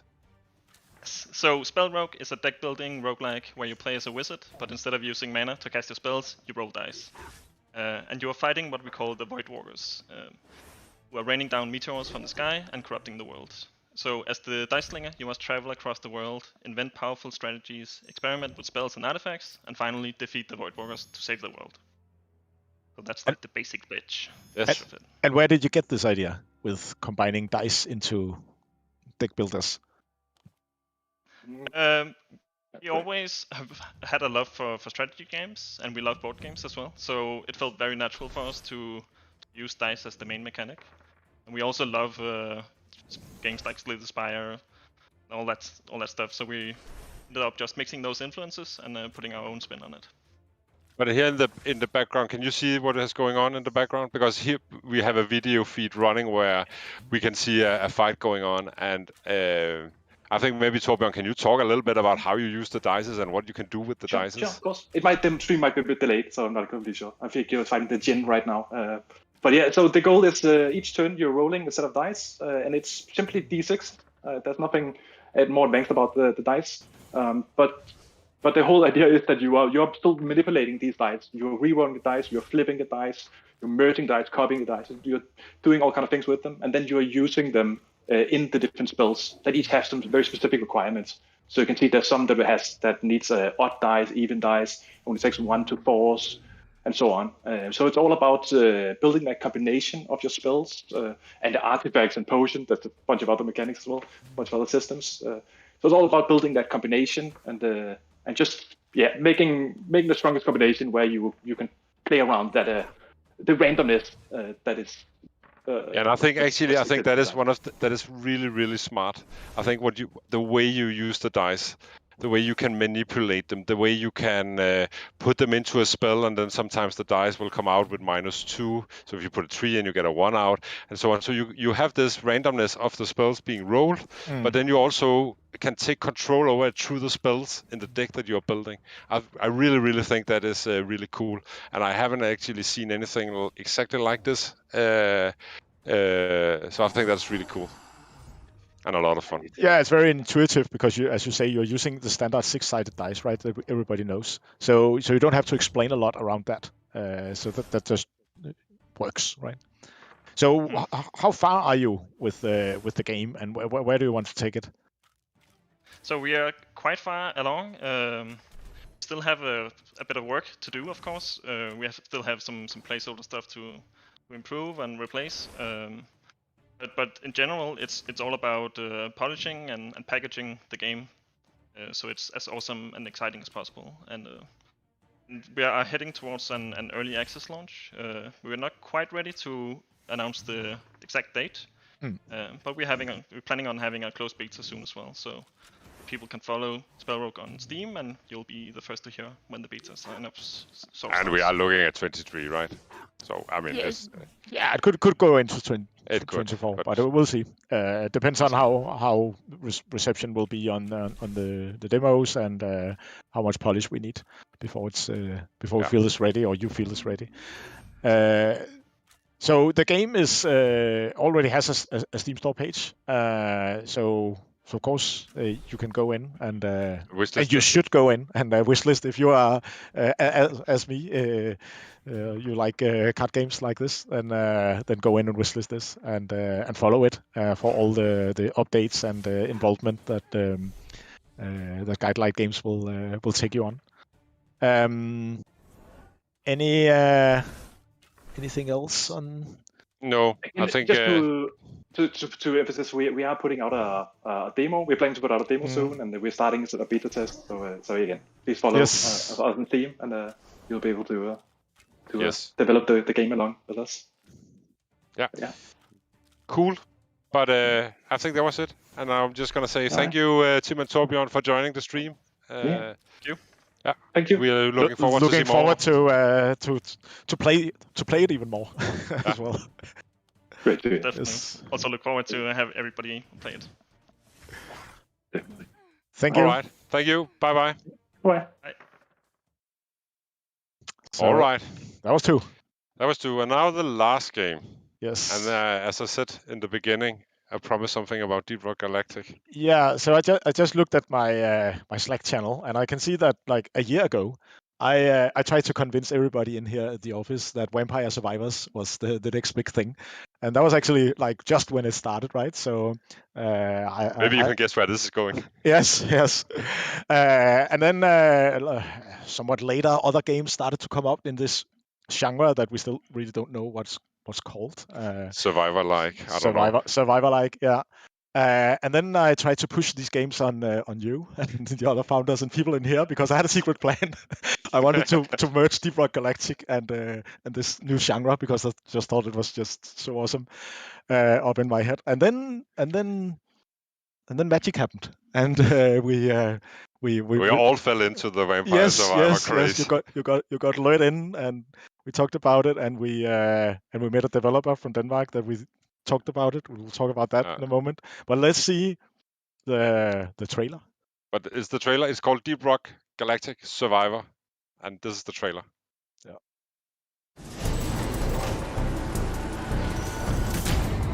Get ready to rumble!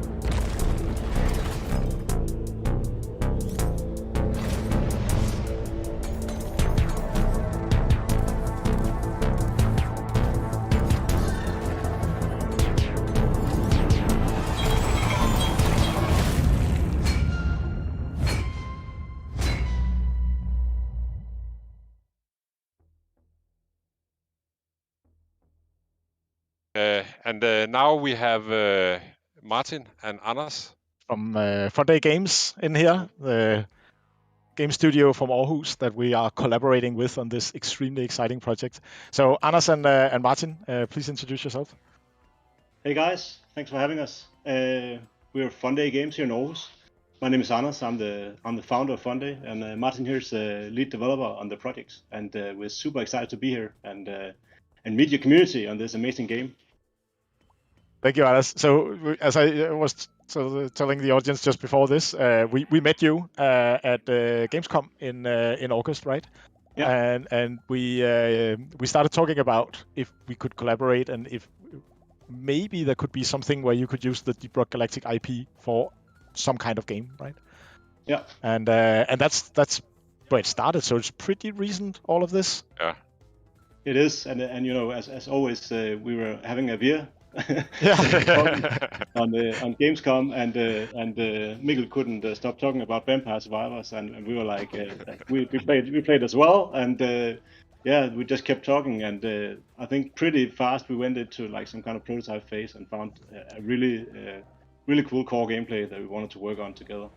But tell about that core gameplay, because we can see part of that on the gameplay video running. Oh, that's a video running, yeah. So basically it is a survival-like, but the main twist here is that we've added the mining from Deep Rock Galactic, which does change the claw mechanic quite a lot, because you're able to like make your own holes, and you can hurt the enemies, and you can make like choke points. So it's a super tactical gameplay, and we're really enjoying adding a lot of content from Deep Rock Galactic here. Like Martin, he's just been working on some of the weapons. Yeah, recently, just earlier before the stream, I was working on some weapons, and we try to look at the weapons from Deep Rock Galactic and see how we can reinterpret them to fit in this type of game. So we try to be as true to the original as possible, but it is a different type of game, so there are some tweaks here and there. But exactly with the mining stuff, where you change the environment.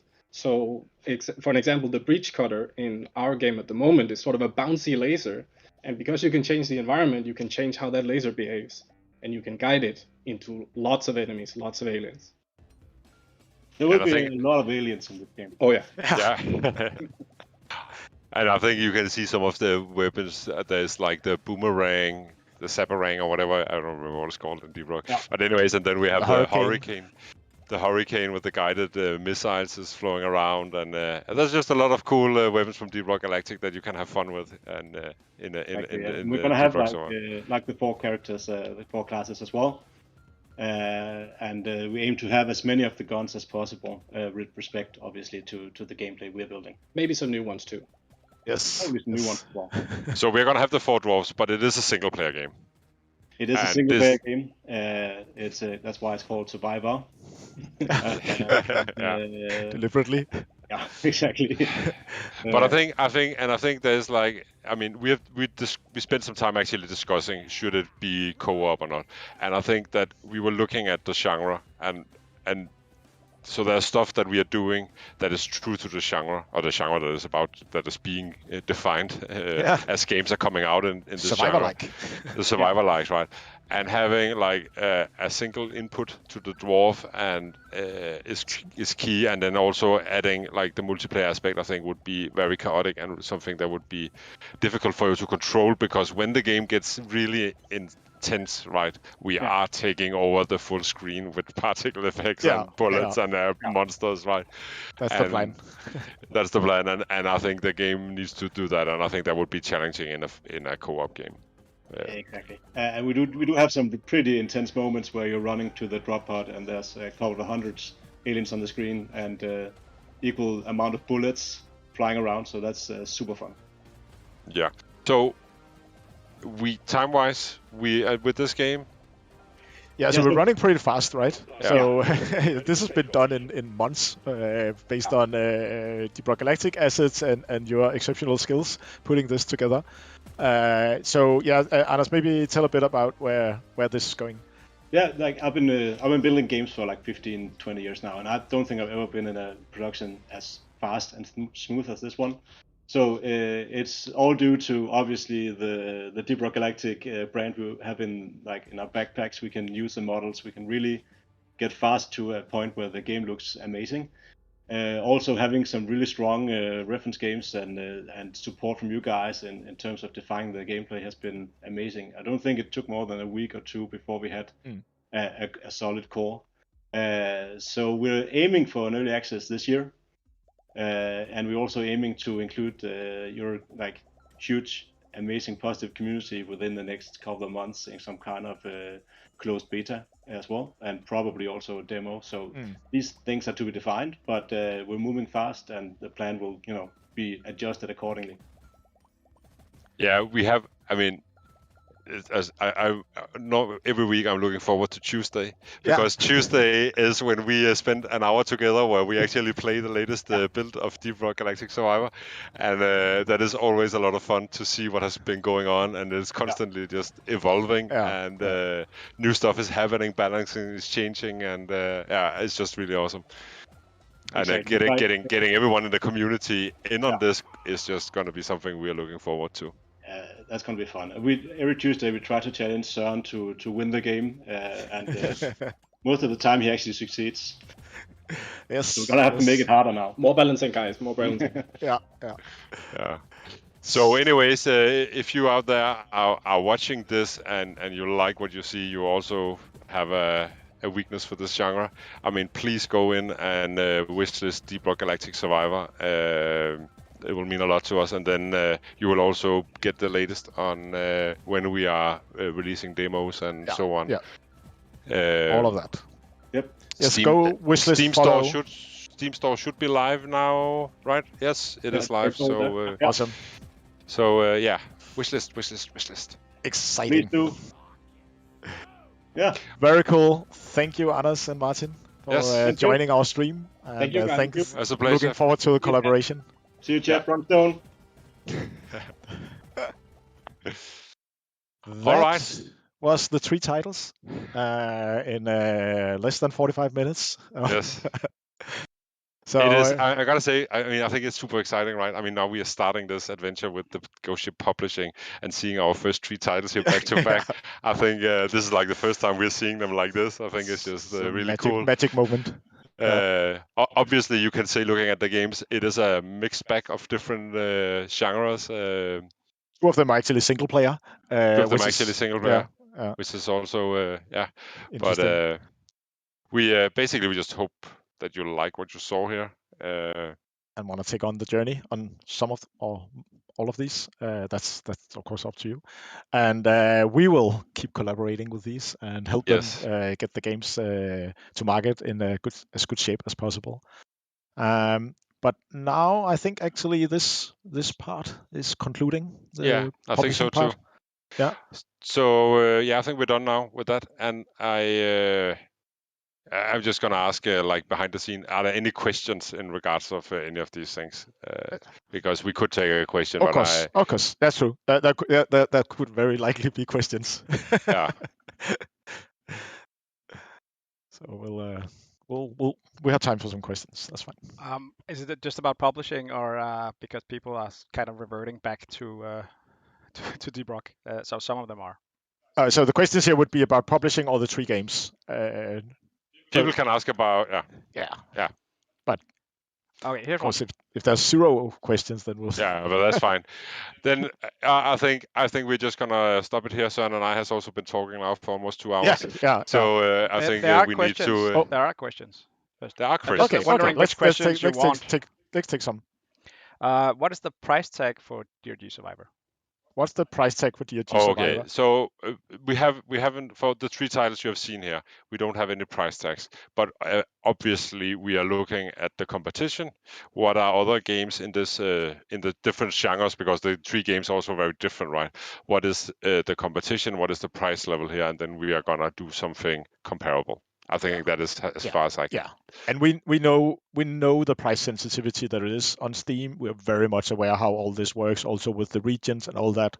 So trust us, we'll do the right thing here. And I think we would rather have a lot of players than having a high price point.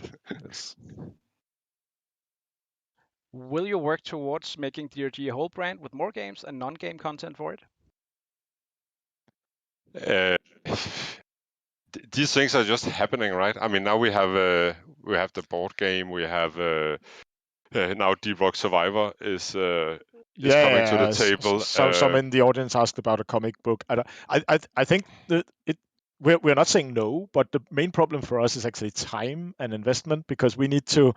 It's still very close to our hearts. It's still our baby, so we need to protect it, and we need to take care of it, and so we will need to be involved in these projects really closely, and we can only do so many at a time. But let's see where it leads in the next coming years. If you press V in Dark Swarm, will it say Dark and Swarm? That's a good suggestion. I think they will at least consider it. Dark and Swarm. Yes. It's almost like a drink, like a dark and stormy. Dark and Swarmy. I don't think that's a good drink. Will Ghost Ship Publishing encourage multiple platforms and operating systems, or predominantly Windows Steam? Before, just Jacob, we cannot hear your question in here. Can the audience hear your question actually? They can, yeah. I'm muting myself. Okay, so ask the question again. Sorry. Now I need to find it in the Swarm. Will we be dominant on Steam? I think was the question, will right? Will it be on consoles too, or predominantly on Windows Steam? I think since we have said in one of the pillars that we are going to be looking at Steam Early Access, right? I think that obviously says that is where we're going to start. That doesn't mean that we couldn't come out on consoles or mobiles or handheld devices. A game like Spell Rogue, for example, it's obviously a game that would fit well on a Nintendo Switch. It could even be a mobile game.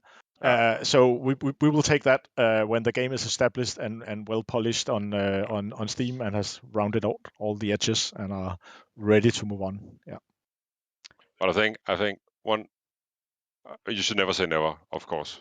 No. But we think that it is super challenging for developer teams to sim launch on all platforms at once. Yeah. That is a huge challenge if you're a small indie studio.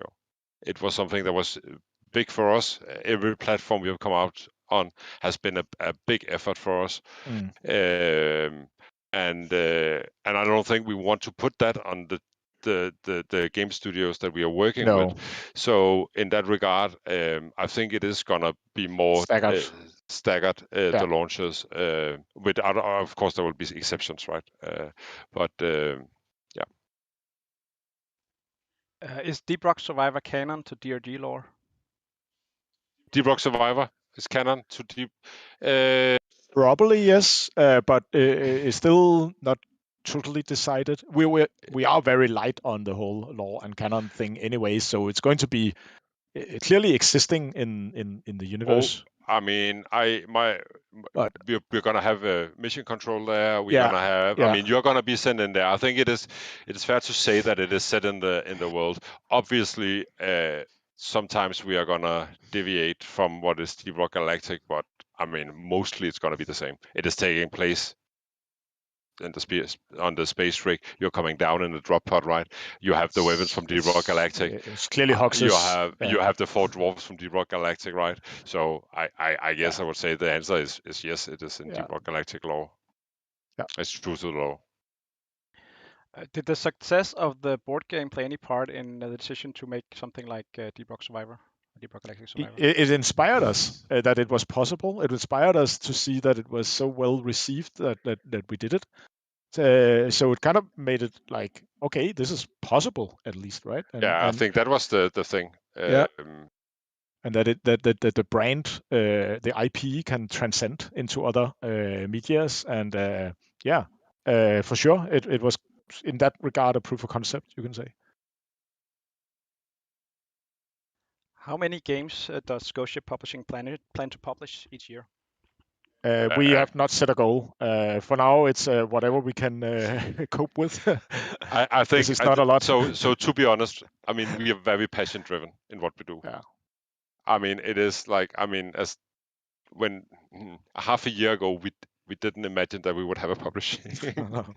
Then suddenly brand. We didn't. I mean, those 3 games that we just showed you. I mean, it's all happened really fast and really sudden, and something that just felt right to us. We are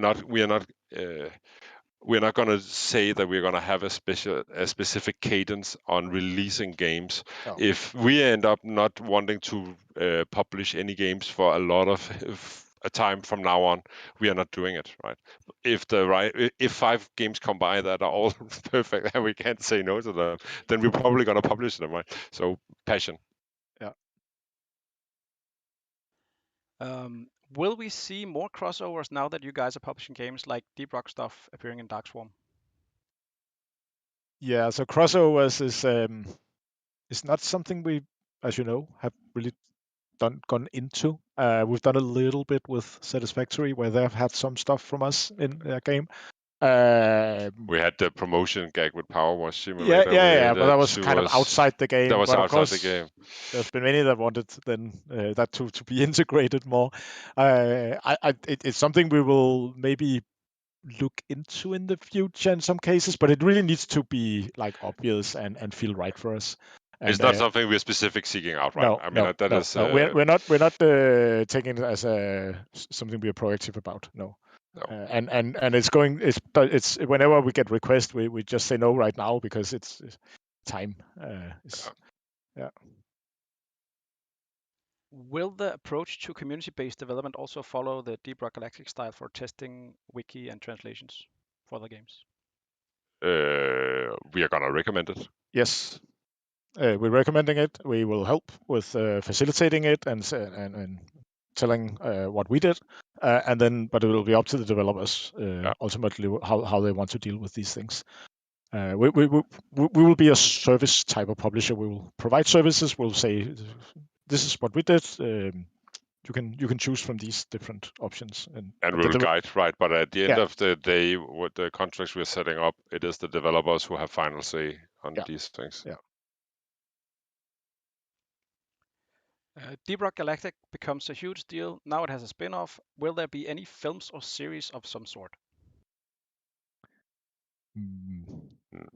A series, like TV series, or that's not in the plan right now. No. Again, we cannot say no. But if somebody comes to us with this amazing pitch and idea, it just works, and we are like, okay, this is perfect, and we trust them, and then it changes.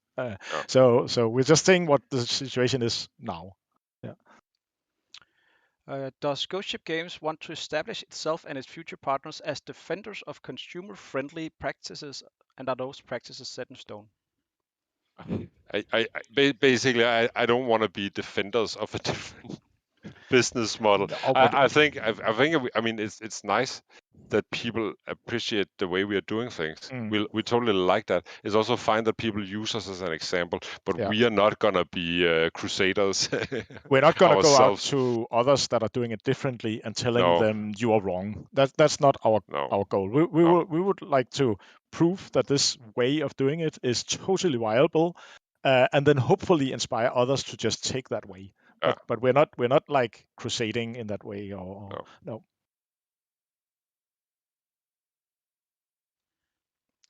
So if you guys are becoming your own publishing service, are you still working with Coffee Stain Studios? Yes. So Coffee Stain stays as publishers on Deep Rock Galactic, and we have the exact same relationship. We are both studios are owned by Embracer, so we are sister companies inside that organization and have full transparency. So there is very little like tension in that sense between us. They've been super supportive on us going out and onto this journey, right? They did it themselves 5 years ago with the publishing. They started with Deep Rock, so I think they maybe are even a little bit proud. I think if we saw some of the developers we're engaging with now in 5 years starting a publishing brand like that, I'll be super proud. Yeah, and we still have a lot of talks with them, and of course they're fully aware of what we're doing here with Deep Rock, Ghost Ship Publishing. Yeah. So and they're supporting us. So yeah. Will any of the 3 games you just showed us be available at like any conventions like PAX or similar? No plans for that yet. We will take that case by case. It is in our experience, unfortunately, a very exhausting and expensive, but more exhausting endeavor to go out and put these out on events. Especially co-op games like Deep Rock Galactic was really exhausting to set up and get to work in 4 days at an event. But sometimes also, as we've shown in the first part of this, you get to meet your fans in real life, and that's of course very rewarding. So I think we would probably encourage everyone for them to do it at least once to get it to try it and get the feel. But unfortunately, on a return on investment point of view, it's not something we would do a lot. And not just return on investment, also because of the effort. And but that's these what I are mean. small teams, right? That's small what teams. I mean. In investment, I don't just mean money, but also energy. Yeah. Time, everything that goes into these events. Yeah. How will the work of Ghost Ship Publishing affect existing development of Ghost Ship games like Deep Rock Galactic? Hopefully not much. It is very different people. You could say I am involved in a bit of both, so it is mostly me.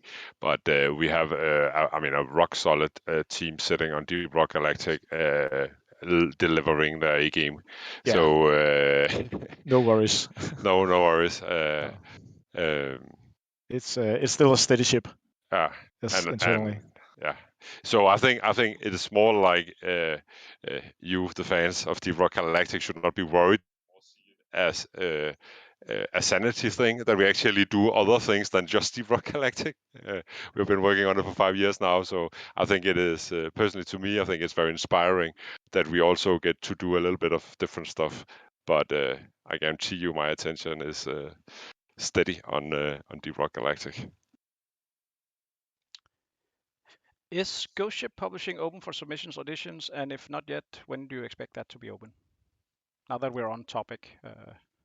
So if we are open for submissions on pitches, is that the question? Yeah. So there is an email on the ghostship.dk publishing site, and you can write to that email if you have something that you want to present. We are already seeing quite a lot, and we'll take our time, of course, to also go through it and give answers.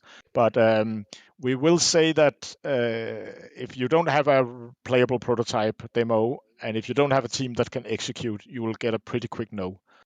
So that needs to be in order. And then, of course, the pillars that we presented in the beginning, which is also on the homepage, please check on those pillars, because if you present a strong narrative single-player puzzle game, however cool and interesting it is, it will not be for us.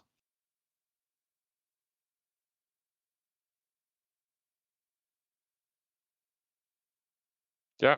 Maybe we have a last question or something, and then we'll be close to the next the segment.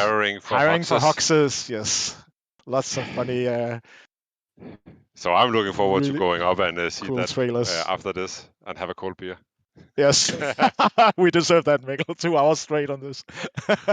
It's been all right. So seems like we're closing down this segment. So thanks everyone. and Stone. We have Mike and Mark ready here for the showcase of the old hiring foxes competition. It's been amazing. But thank you for thanks following. Everyone for watching. Thank you for watching. Yeah. This is it. 5 years. See you next year. We'll just do some setup and we will be ready in 5 minutes for the hiring for Hoxxes segment.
We're live. I'm not ready. All Hi, right, chat. it works. What's up, guys? Thank you Yes. for your patience. We had a bit of a hiccup. We needed to fix some stuff and get all the videos ready. So, Mike, hiring for Hoxxes. Hiring for Hoxxes. Yeah. So of course, chat, people watching, you've you know about this. We made a little competition with you bringing videos. Now, we asked all of you awesome people to submit recruitment videos for the ROCK Galactic Corporation. So not for the game, but like for the corporation in the game. And we even made one ourselves. And by we, I mean Mark and Ronnie. That was pretty cool. And I don't know. Can we watch that video? Jakob, can you make it happen? Would you like to? I would like to. I would like to watch the video. I'd like to watch the hiring for Hoxxes video.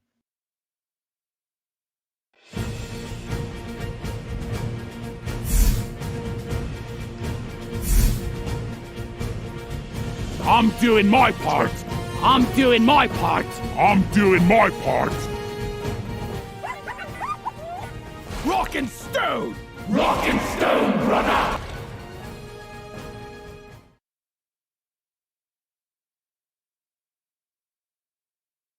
So yeah,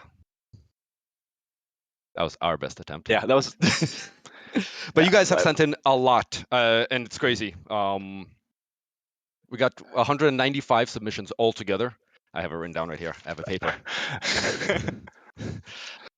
And yeah, we didn't expect this. The whole team has been going through this whole thing where kind of like they were watching the videos, voting on them, except for me and Mark. We weren't allowed to watch any. Yeah, we've just been hearing about all the chatter, and people are saying they're amazing, but we wanted to save our reaction for the stream, so we'll experience it with all you guys. That also means that we have the stream running on our left and on our right side, so that there will be a slight delay probably. Yeah. But just so you're aware, that's how we've set it up. So we'll be watching it on the side, and while it's running, well, as you see it. That does mean we're watching it literally with you together. So quickly about the overall things, how we were, the whole thing was selected. So like I said, people were watching it, they were voting on it until 10 finalists were selected. And by 10, I mean 11, because they couldn't decide on 10, and apparently it had to be 11. So two videos actually shared the 10th place. And then, of course, these videos have been amazing, and they couldn't select just one winner. So there is a winner, but then there was like, we should have a second winner and like a third winner, otherwise known as the second and third place.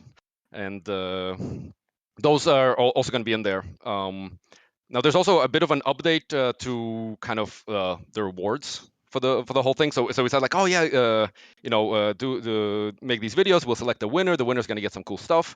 But now we have 3 winners. So very quickly, I have a list of the rewards, and I think this is now like the official list. And it's pretty cool. And I think the presenters should also get rewards. Yeah, actually, let's go through them real quick. So the third place and the second place each get a Steam Deck. And for the first place, we'll give them 1 Steam Deck, a beard wig, a ROCK Galactic golden loot bug plushie, and 1 ROCK Galactic poster signed by the team here at Go Ship Games. And apart from that, we also want to reward everyone who's submitted a video. So on top of that, we'll give all entries the Supporter 2 DLC, just because everything was amazing. So if you submit a video, don't buy the Supporter 2 DLC. You're gonna get it. But buy it for your friend or something. I think we're with that out of the way. That's like the fine print, sort of, kind of. Let's watch the first video, maybe. Formalities. Because I'm super excited. I've been watching people around me looking at these videos, and they're laughing and they're making funny human mouth noises. I want to do that too. So, Jakob, can you make it happen? Yeah. He says yes, but he's not making it happen. Hey! Look what I found! They're playing on top of each other. Come on, I'm some friends! Here at Deep Rock Galactic, we send the best to deep dive into the caves of Hoxxes 4. Extract the planet's vast riches and build a better future for your loved ones at home. It's hazardous work, but fortune awaits. And Mission Control is there to provide support 24/7. No matter what we face, we'll get through it. With teamwork. It's got. Was that a Danish flag? What? Oh. Nice.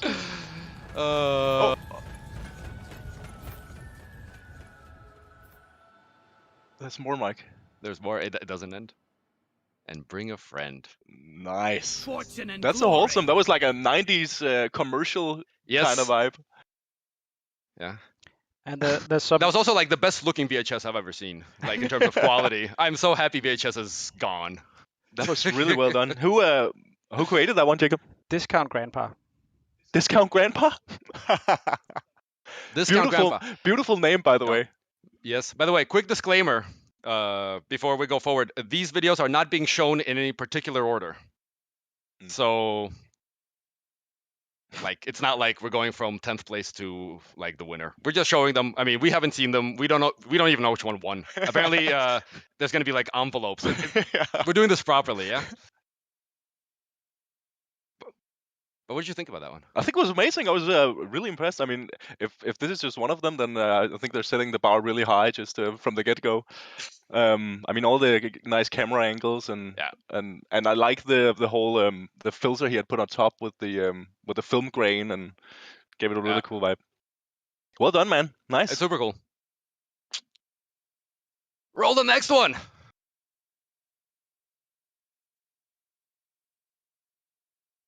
Nico Spector. The pickaxe strikes rock and stone, revealing the hall you set home.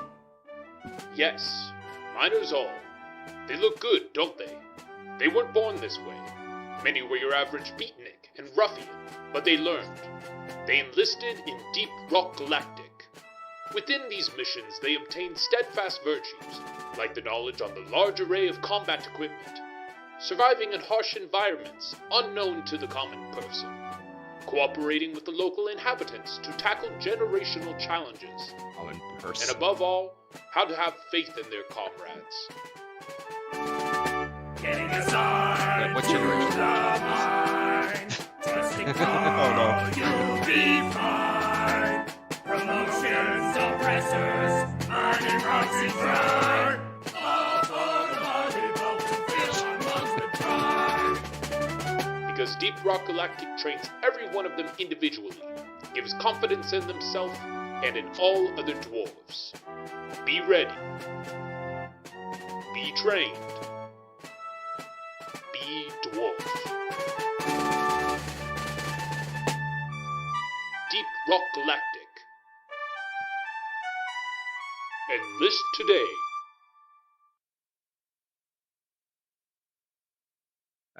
That singing. Nice. That kills wow. me. How did what? How did it even do that? Because it sounded so much like the movie the magic voice actor. I don't know. I think there's a lot of talented people out there. Yeah, that could be like a song in the game if I didn't know. I mean, that was really well done. Amazing. Yeah. And the lyrics and everything was in fantasy, and that was a good variety of enemies. That was super cool. I think I mean, again, things to remember. First off, we had a whole lot of submissions, and these are the like finalists, right? So of course, these are like the best of the best. But overall, I mean, it's been really hard to choose these. So all the videos have been really cool, and I mean, I'm not surprised that like we're watching one after the other, and it's like, this is also super cool, super cool. Cool. Mark, I actually have a question for you. Yes. And it's totally not from me, it's from the chat or something.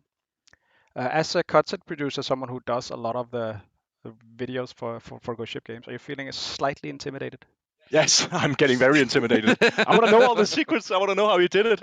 Because I mean, all the cool camera angles and stuff. I know for one how challenging it can be to create content for Deep Rock. Because I mean, for one, our game is procedurally generated. So I mean, all of the sudden you've spent 15 minutes lining up the perfect shot.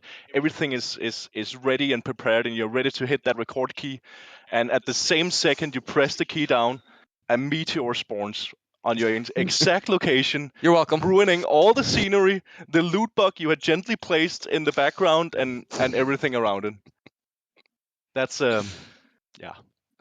That's part of the job. The gently placed loot bug has been gently meteored. Yeah. Meteorited. Impacted. Yeah. So yeah, I'm stoked to be part of this, and really well done. Yeah. Let's move on to the next one, Jacob. What more different stuff? Make it happen. Make it happen faster, please. Not Boogie. This is done by Not Boogie.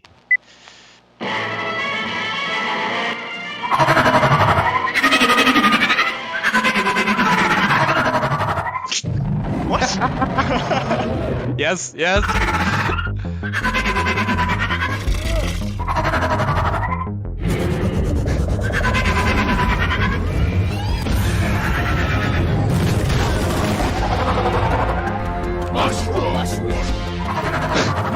Public call Strange rituals.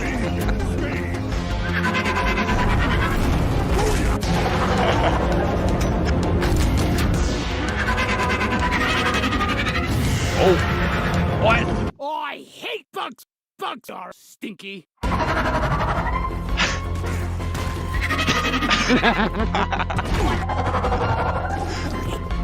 Bugs are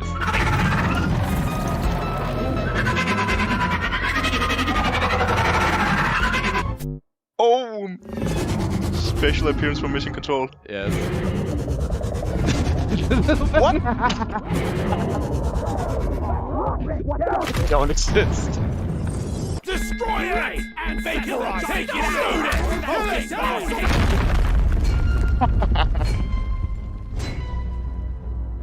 Hoxxes defense.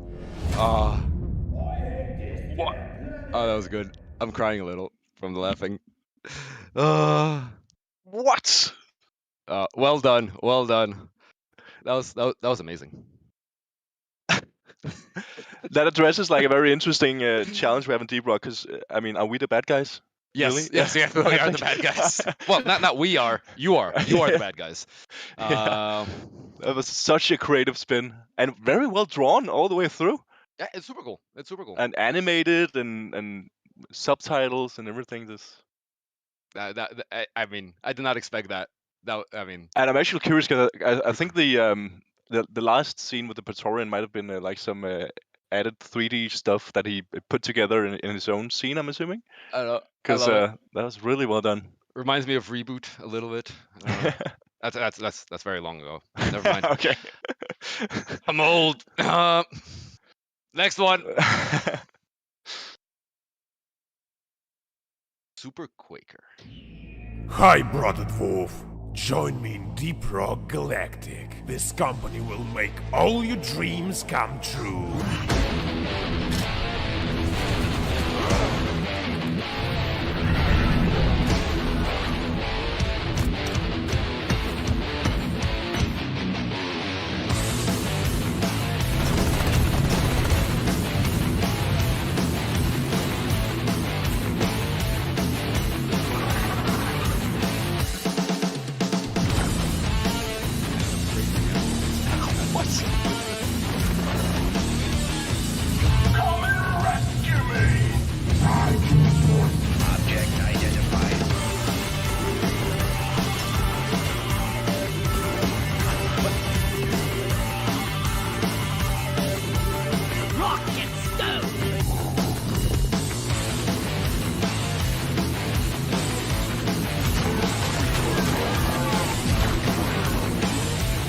Oh yeah, I don't know.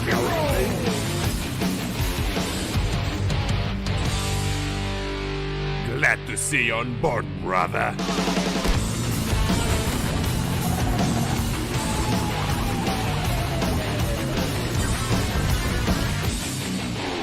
Object identified. Teamwork and fear will keep us together.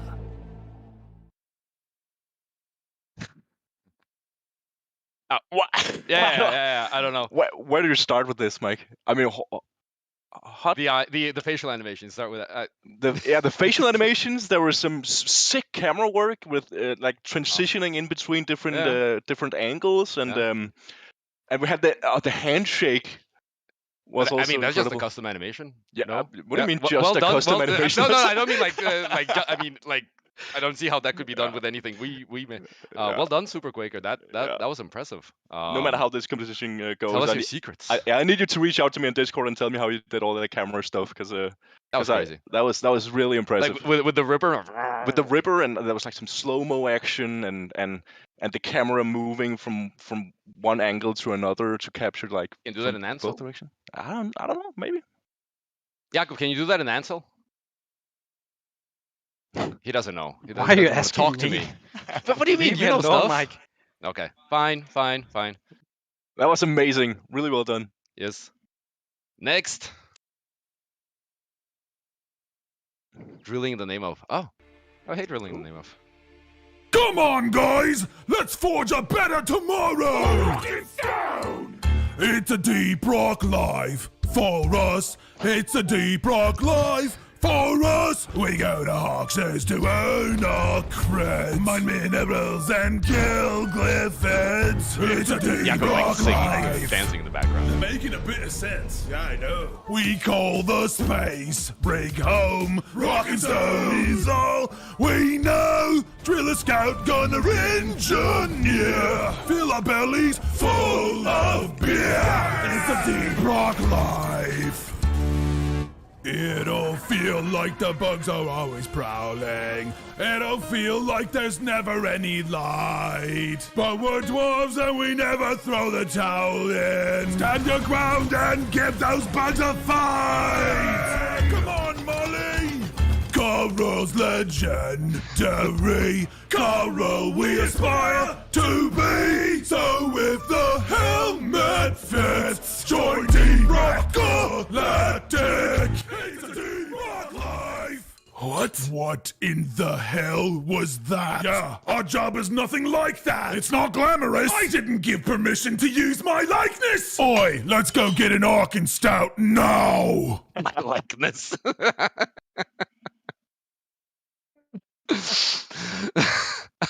Awesome. That was such a nice detail with all the dwarves watching it. In the space rig on the deep dive terminal, and the singing and the lyrics. Wow, I love it. It's still on repeat in my head. Exactly. It's stuck. It's a deep rock life. Gonna go to sleep with this. I'm both disappointed that you didn't sing along, but also glad because it would have been completely out of sync with the stream. Yeah, but Drilling in the Name of is also a seasoned content creator of ours. So really well done, man. That was amazing.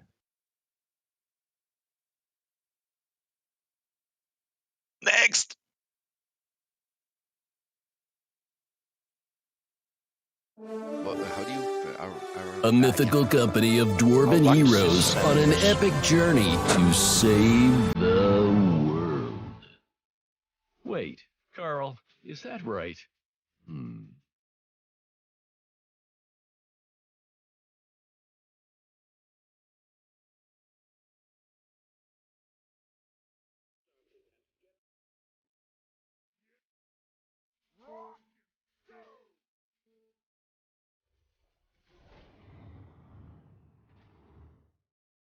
Here we go!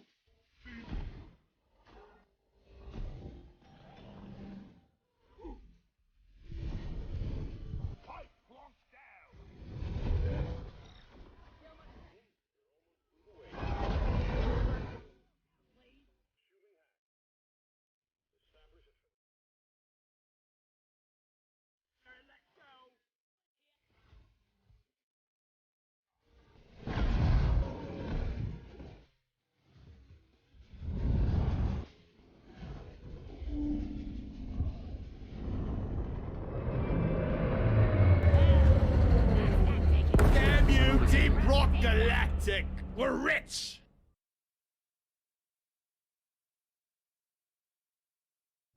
That was also cool. I feel that wasn't so much of a hiring for Hoxxes advertising though, like Deep Rock Galactic saying like, "Oh, dwarves, come work for us." Yeah. That was a really cool trailer. But what I really liked about this one is how it captured like the essence of what Deep Rock Galactic is and all the facets of it. So 100%. like hardcore action and I'm personally a sucker for cutting like your videos to a beat, and I think that worked really well in this video. No, very well Nice. done. Amazing. And, those first shots, they like they reminded me of like banagement's thing where he's like doing, I don't know, maybe if he was involved in this or what. Anyway, that was super cool. Well done. We're ready for the next one, Jakob. GKP. How many have we watched already?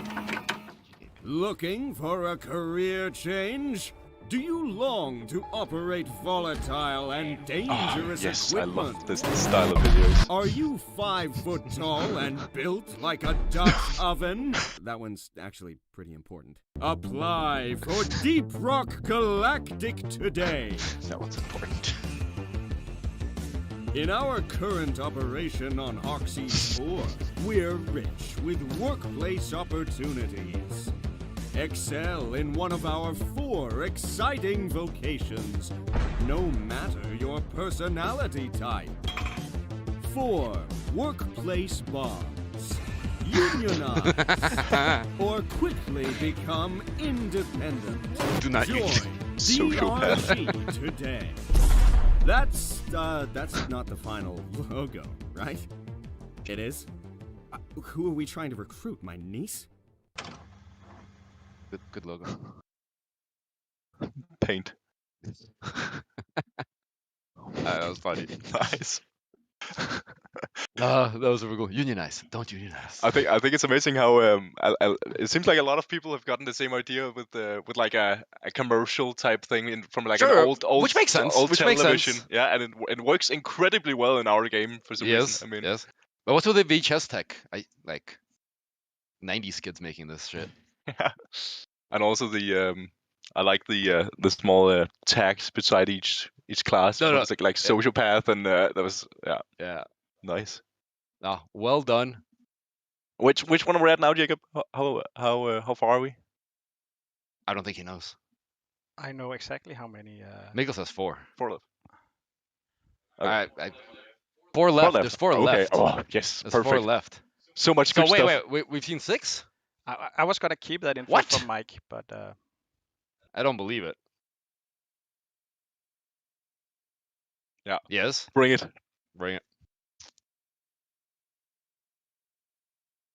Are you tired of your wonderful beer being ruined by leaf lovers? Of your precious minerals being stolen by robots? Then join Deep Rock Galactic. We have free healthcare, free housing, free beer that you can pay for, and cars. I found some gold! No, I'm rich! I got the dangly gunk season liquid walk-out. I'm Shorty getting red sugar. It's highly addictive. Not a human. So join Deep Rock Galactic today. Side effects may include, but are not limited to, liver failure, heart failure, diarrhea, lead poisoning, radiation sickness, leukemia, colon cancer, malaria, an erection lasting more than 4 hours, and in not so rare cases, even death. Lasting more than 4 hours. I think it actually was the same guy in every costume. That's. I love how like some real life footage was mixed in here. That was super unexpected, but such a nice touch to a really cool video. Oh, I love it. I'm loving all of them. It's amazing work, everybody. And also the little the robots grabbing the minerals and and you the even leaves. The leaves in the beer. That was such a cool detail. Bosco agrees. Nice. Oh. Perfect, Jacob. I think bring we're the ready next for one. the next one. Would you like to know more? Yeah. No, I just want to see the next video. Thank you. On my screen. Mirror lock. Do you feel like your life seems a bit too boring? Unsatisfied with your current employer? Or perhaps in need of some extra cash? We have a solution just for you. Join Deep Rock Galactic today. The Deep Rock Galactic Interplanetary Mining Corporation specializes in securing the most profitable dig sites in the galaxy. Your job will be quite simple, extracting precious minerals from the depths of the outer rim planets. We will provide you with military-grade equipment and state-of-the-art AI companions to assist in your mining expeditions. They'll push you off a cliff.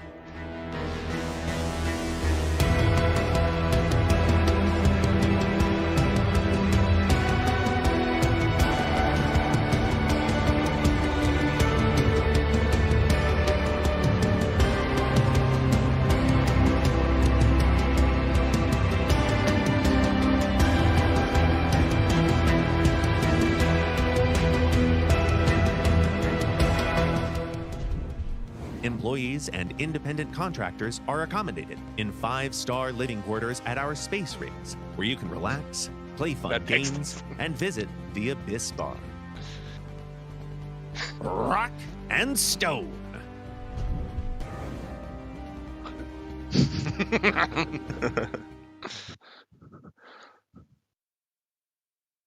Now I know what a lot of these are reminding me of. It's like these are like pyramid scheme infomercials. It's like, you would you like to make all this money while working from home, selling like hair products that made out of like precious minerals mined in the outer rim? And what really stood out to me in this video was all the cool like text animations. That was really well done. Yeah, like, that was all over almost the place. That was embedded in the environment. And I don't know if you noticed or if that was just me, Probably not. but it looked like they had completely synced up and counted down to picking up the beer at the exact same time at the end. I really appreciated that. I totally missed That's that. cool detail. But it's a good thing that you're here to appreciate that work. I'm sure that took a lot of takes. You put the beer in just the right place, and then the meteor comes down. Exactly. Good thing it wasn't at Leaf Flowers. It wasn't. No, I know it was. I know it wasn't. I said good thing it wasn't. Yeah. All of you posting those pictures in Reddit with like, oh, I drank all this beer, and it's like leaf lovers. We know it's a leaf lover.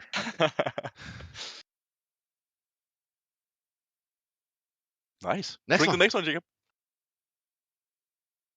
Decon. Rock and Stone!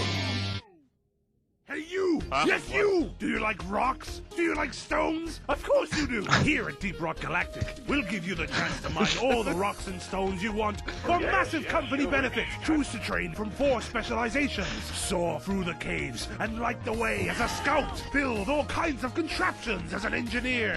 Blow things away as a heavy gunner. It's still falling. Clear a path and make things go boom as a digger. Oh. But that's not all. Join today and get 1 free beard waxing, 1 pickaxe, and a free holiday. Disclaimer, holiday must be used before employment begins. Deep Rock Galactic is not responsible for any loss of limbs, beard, equipment, loss of sanity, rocks, and or stones. Holiday must be used before employment begins. Today. Oh, nice meme. Nice meme at the end. I'll have you know. Oh, that was good. That was super good. That was and the voiceover was on point. Yeah. I mean, again, all of these are super cool. Yeah, I love how the driller was drilling through terrain just to get to two people he could then C4, and the scout who grappled up fell through like multiple like cuts. Well done. Well done. Was that Decon? I don't know. Yeah, something like that. That was amazing. I don't even know how many we have left now. Think. Even Mikkel doesn't know anymore. Just a couple. He's saying maybe 2, maybe 1. There is one left. One left. Because we wanted to pick out 10 to show, but actually in the internal voting, 11. Okay, there was like a split. What was that? Rockstone. Place, so. Keep it going. Keep it going. Let's go. Hi, Mom. So this is gonna be the Hi, son. the last of the 10 They might be 11. watching. I don't know. Shout out to Baldur. Doomer. Oh, he's the guy who did the previous competition. Hoxxes. It's about time. Oh, nice. That's not cold. More guns.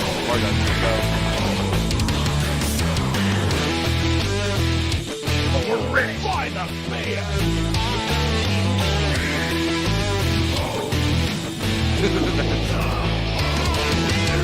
Rock and Stone. Did I hear a rock and stone? Oh, go. So many red goals. We're rich. Wait, what's that loot?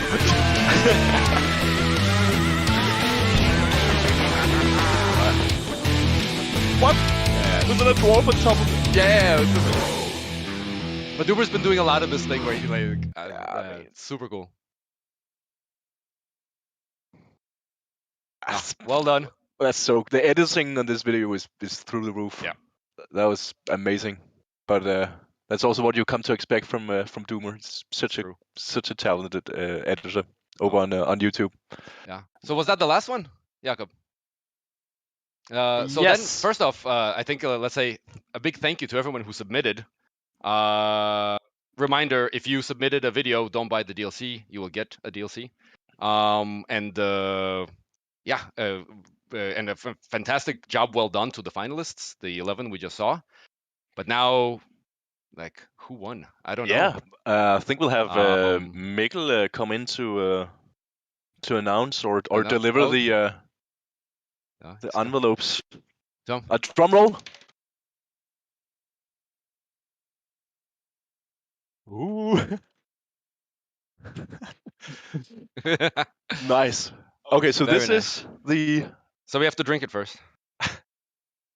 What is this? That's the winner. This is the. Is this the third place? Third place. All right, so we're starting with the third place. Oh, I'm stoked. Okay. Should I? Yeah. Okay. Ooh. Okay. Shared third place. Okay. Okay. We just. Can I get one of these Steam Decks that we apparently have and keep giving out? Okay. That's amazing. Okay. So just to reiterate, the third place and the second place both get a Steam Deck. Yeah, but this is shared third place. This is shared. Wait, do they share a Steam Deck? No. No, they don't share a Steam Deck. They get two. Okay, they each get a Steam Deck. Okay.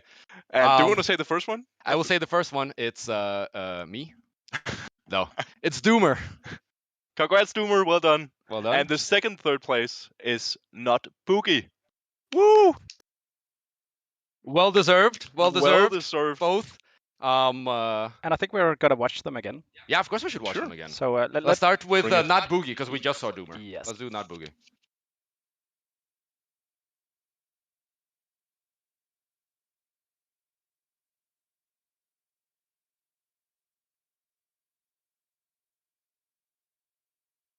Any day now.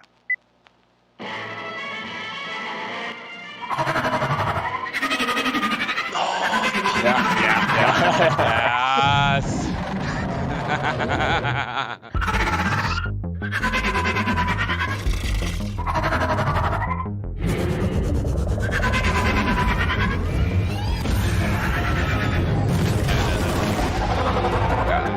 Also because like I did not expect this. I mean, like when I saw this, like what the humor in this is amazing, and I love how they just turned it all around. That's how they should make Hoxxes self-defense. Oh, I hate bugs! Yeah, the animations are stinky. really well. Must have taken ages. This part. Yeah. Stinky.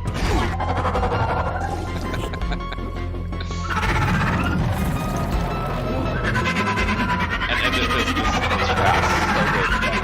They totally got Robert's likeness down.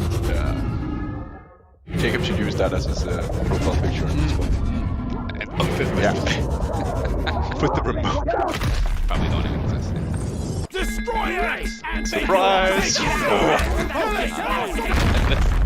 It's so good. I very well deserved. Very well deserved. And the tagline as well. Bullets, bounty, bugs. All right, and then roll Doomers.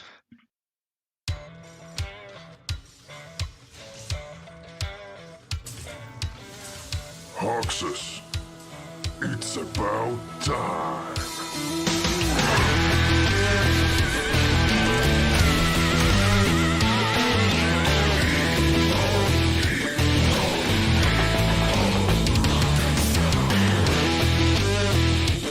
We're ready by the player! How do you do those, like it's kind of like a paper doll-ish thing. but I really want to know how he did the facial animations as well. That's like it's magic. It's magic. Yeah, thank you.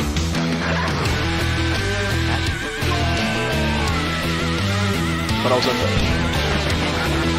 he's probably also. That scene with the rip. It's almost a shame it's only such a brief. You know, it's better to want more. And also the mission control in the background on the last shot. Yeah, that's really cool. And he's probably the music is probably custom produced as well. Yeah, he does his own music, right? Or stuff like that. So yeah, Not Boogie and Doomer, congratulations. Yeah, for shared third place. All right, let's bring in the second place. Drum roll.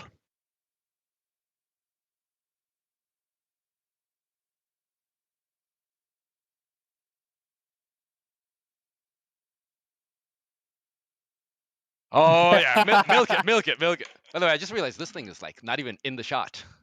This was like made by the community. Best Rock and Stone game, Deep Rock Galactic, 2020 Interplanetary Dwarf Awards. Just gotta give you a small note. The microphones are not picking up the drum roll, so maybe if you beatbox, Mike, okay, and nice. That's not awkward at all. Maybe it's better that we are doing wait. Let's continue. I like this system. Okay. Okay, so here we got the second place. Are we ready for this? No. Yes. And just to Ooh. Okay. So yes. Congratulations to Drilling in the name of. Woo! You also get a Steam Deck. Congratulations and well deserved. Congrats, man. Yeah. Oh. Roll the clip. I can't wait to watch that again. Roll the clip. Why don't you have it already? That was the song one, right? That was the song one. Yeah. Like, it's a deep it's still stuck in my head. It's still stuck in my head. So it's fair play. Come on, guys! Let's forge a better tomorrow! Yeah. Okay. No, let's sing about that. It's a deep rock life. No, they're saying don't do it. It's a deep rock life. For us, we go to Hoxxes to earn our creds, mine minerals and kill glyphids. It's a deep rock life. They're making a bit of sense. Yeah, I know. We call the space, bring home, rock and stone is all we know. Drill a scout, gunner, engineer. Fill our bellies full of beer. It's a deep rock life. I mean, the video is cool, but for me, It'll the feel song like that the it's bugs like, are always prowling. But the It'll feel like there's no, the never video's any super cool, light. But we're dwarves and we never throw the towel in. Stand your ground and give those bugs a fight. Come on, Molly. I really like the Molly shot. Legend. Yeah, this is cool about like the 2D perspective. To be so if the helmet fits, join Deep Rock Galactic. It's a Deep Rock life. What in the hell was that? Yeah, our job is nothing like that. It's not glamorous. I didn't give permission to use my likeness. Oi, let's go get an Orc and Stout now. I did not give permission to use my likeness. Well done, Drilling in the name of. Yeah. Well deserved. Yeah. Well done. Have a hand. Oh, so that's it. That's and now we are now down to our final first place. First place. So that's a Steam Deck, a beard wig. Do we have a? Whose idea was it to do a beard wig? I don't know. I don't know. Do we have a picture of a beard wig? Like no. Just imagine Mike's beard but fuller. Yeah. But that's not all. There's also a Deep Rock Galactic Golden Loot Bug plushie. Yeah. And a Deep Rock Galactic poster signed by the team here at Go Ship Games. I was supposed to get one of those Golden Loot Bug plushies. Yeah. And then it never happened. Sleep with it? No, I have a normal plushie, but like a pillow. No, it's like the whole thing got weird. Yeah. Nice. All right, are we ready? We're ready. Miguel's ready. And now he's gonna place. Very slowly for the next 3 minutes. Should we do a drum roll or no. Maybe well, they can't hear. If they can't hear the drum roll, that's not annoying at all. You can just imagine the drum roll. Yeah. All right, let's bring it in.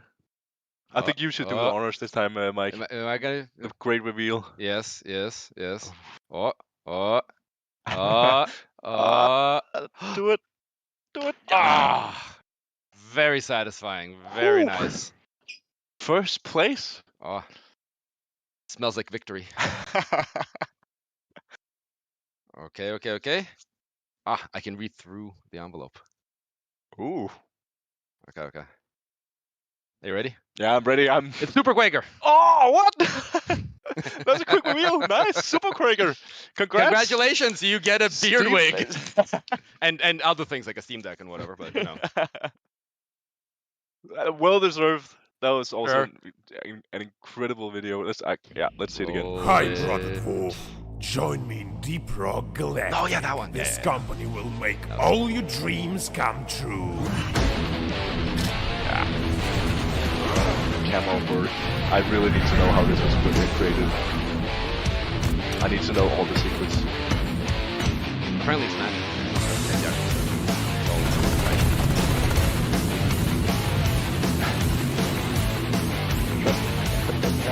I trust you. Never doubted you.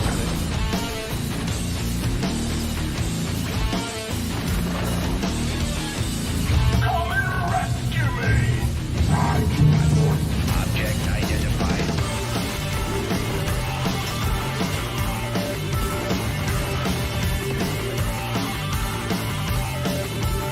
Rock and stone!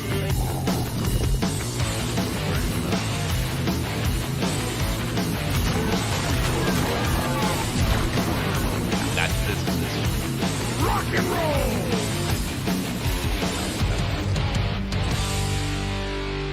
Glad to see you With on the drop board, pod closing brother. and the doors opening in the next shot. That is super cool transition.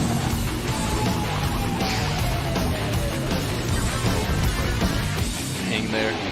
Totally not getting hit by meteorites. Teamwork and fear Learn a will thing or two. keep Yeah. us together. Oh, and the cheer. That's super cool. Well done. Yeah. Let's do Well another. deserved. Super Quaker. Super well done. Yeah. Super duper beard wig. Yeah. Enjoy your Steam Decks Yeah. and all your other prizes. It's gonna be Yes. cool.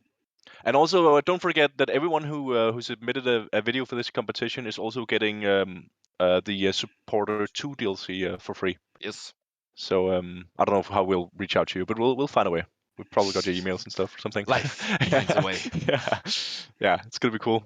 Thank you so much to everyone who contributed to the competition. I'm blown away by the creativity, but It's super cool. It's super well done. And I mean, again, like we know, I mean, people have poured clearly a tremendous amount of work and passion into these things. And like, again, we couldn't even choose 10. They had to go for 11. And like, I mean, that came from another, like, it's been hard to choose this. And we know that this is amazing. It's amazing work. And of course, we've only have time to show a few videos, and there can only be so many winners. Apparently, we have 4. Yeah. Well done. But everybody who participated in this and everybody who's playing the game and doing this, thank you. And thank you for liking our game and for enjoying it and for being passionate about this. I mean, it's really amazing. And I think it's amazing to watch this stuff as well. So and also how deeply integrated you are in the meme culture around the game. I think that's perfect. Getting all the great references in. It's amazing how we've created this little universe around the dwarves, and they all have so much character that you've like managed to get through in your videos as well. So super cool. Super cool. Thank you guys so much. Yeah. So Jakob, what do we do now? Now you answer questions for 10 more minutes, Mike. Nice. 10 minutes of questions. Let's go. Why did you nerf this? Why did you Yes. nerf that? It's an interrogation, actually. It is. I don't know how they managed to get you into this, Mike. They didn't brief you about the question part. No, I'm assuming. no. Well, he said 10 minutes. He didn't say 1 hour. He would have stayed away if we did. That's true. Yeah. I don't know if we properly introduced what we do at GoShip, but Mike is the lead game designer. Oh yeah, yeah.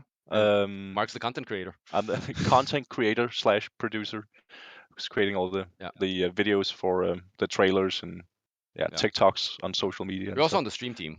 I'm also on the stream team occasionally when there's time for it. Yeah, that's true. Busy. Yeah. Jakob, we got a question for us? I'm just gonna mute this stream over here. Can you mute? Can that happen to me as well, please? Yeah. By the way, while Jakob is looking, we've been listening to ourselves talk in like a delay thing. It's been hell.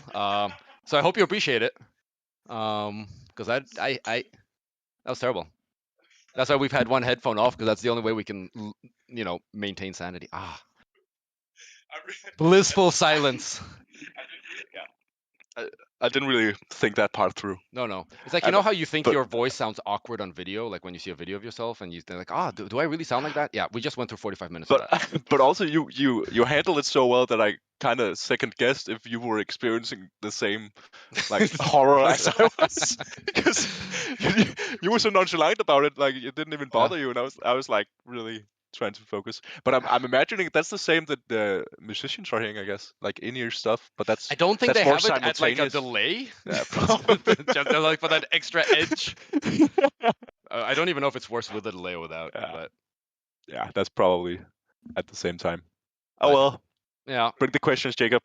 I'll lead with this one. Is that a working model of the arms core? Yes. Be gentle. But you can't shoot through walls. That's true. Are you sure? But he can shoot through your heart and smite you. Try to press the trigger. Yeah. So there's like this thing you can take out. There's a battery in it. And you hook it in, and then you push the trigger. It is a button, so you push the trigger, right? Not too much, and then it fucking spins faster and faster and faster. Yeah, I'm sure if you hold it long enough, there will come like a. It will literally shoot. Yeah. But this is who made this? There was Sakria. Yeah, it's super cool. And yeah, there's also like we've also had the Bosco. He's supposed to light up, but he got damaged in transport. He actually needs a power supply for that to work. What do you mean? There's a cord that goes into it and then into the wall. How did this sit here, Mike? You can see the button at the back. What's it like? Wait, so does the Bosco work? I think if you have the power supply, I actually when we got it, it didn't. Just had to solder. Maybe I'll just leave it off. Beautiful Bosco. Getting some beautiful coil gun assistance from the tech. Oh, okay. That makes sense. You can see Mikkel has been taking it off that stand a lot. Mikkel has had practice. That's super cool. Nerf, hit us up. If you could add one thing to DRG with final say, what would you add? Can you repeat that? Wait, yeah, and it again as well. If you could add one thing to DRG with a final say, what would that be? What do you mean with a final say? So if you were the one Mikkel can't block it. Who decided? Yeah, Mikkel can't block it. What would you add? Mikkel's not blocking stuff that much. He's looking at you, Mike. Actually, he's the one like just like squeezing things in as we're screaming. We can't take any anymore. I honestly don't know. I mean, okay, so there's a lot that I would like to add into DRG. What? But I don't know. I would like you to be able to like add endless amount of loadout slots. Endless amount. Yeah, I think that would be cool. If you could like add an extra loadout slot. Okay. If I find a genie, you're not the one I'm sharing it with. Extra loadout slots. That's what you spend your wish on. Yeah. Ah, man. Okay, if I could put it in and it could not be vetoed, and I'm gonna wait. So I'm gonna play this thing because again, want to put a lot of things in, and maybe pretty sure I could try to convince Mikkel about most of it anyway. But what I would really love. And I know it can't happen. So if it would be like Mikkel and Henrik, then I would love to like us to try to do water. Yeah. I know. Chad's been talking about it. We're always saying no, and it's because it's a huge thing. But that would be so cool. Yeah. More than caves. Or surface. Or surface. Whatever that would mean. I mean that has gameplay. I mean again, it's a hard question, and there you go. Next question.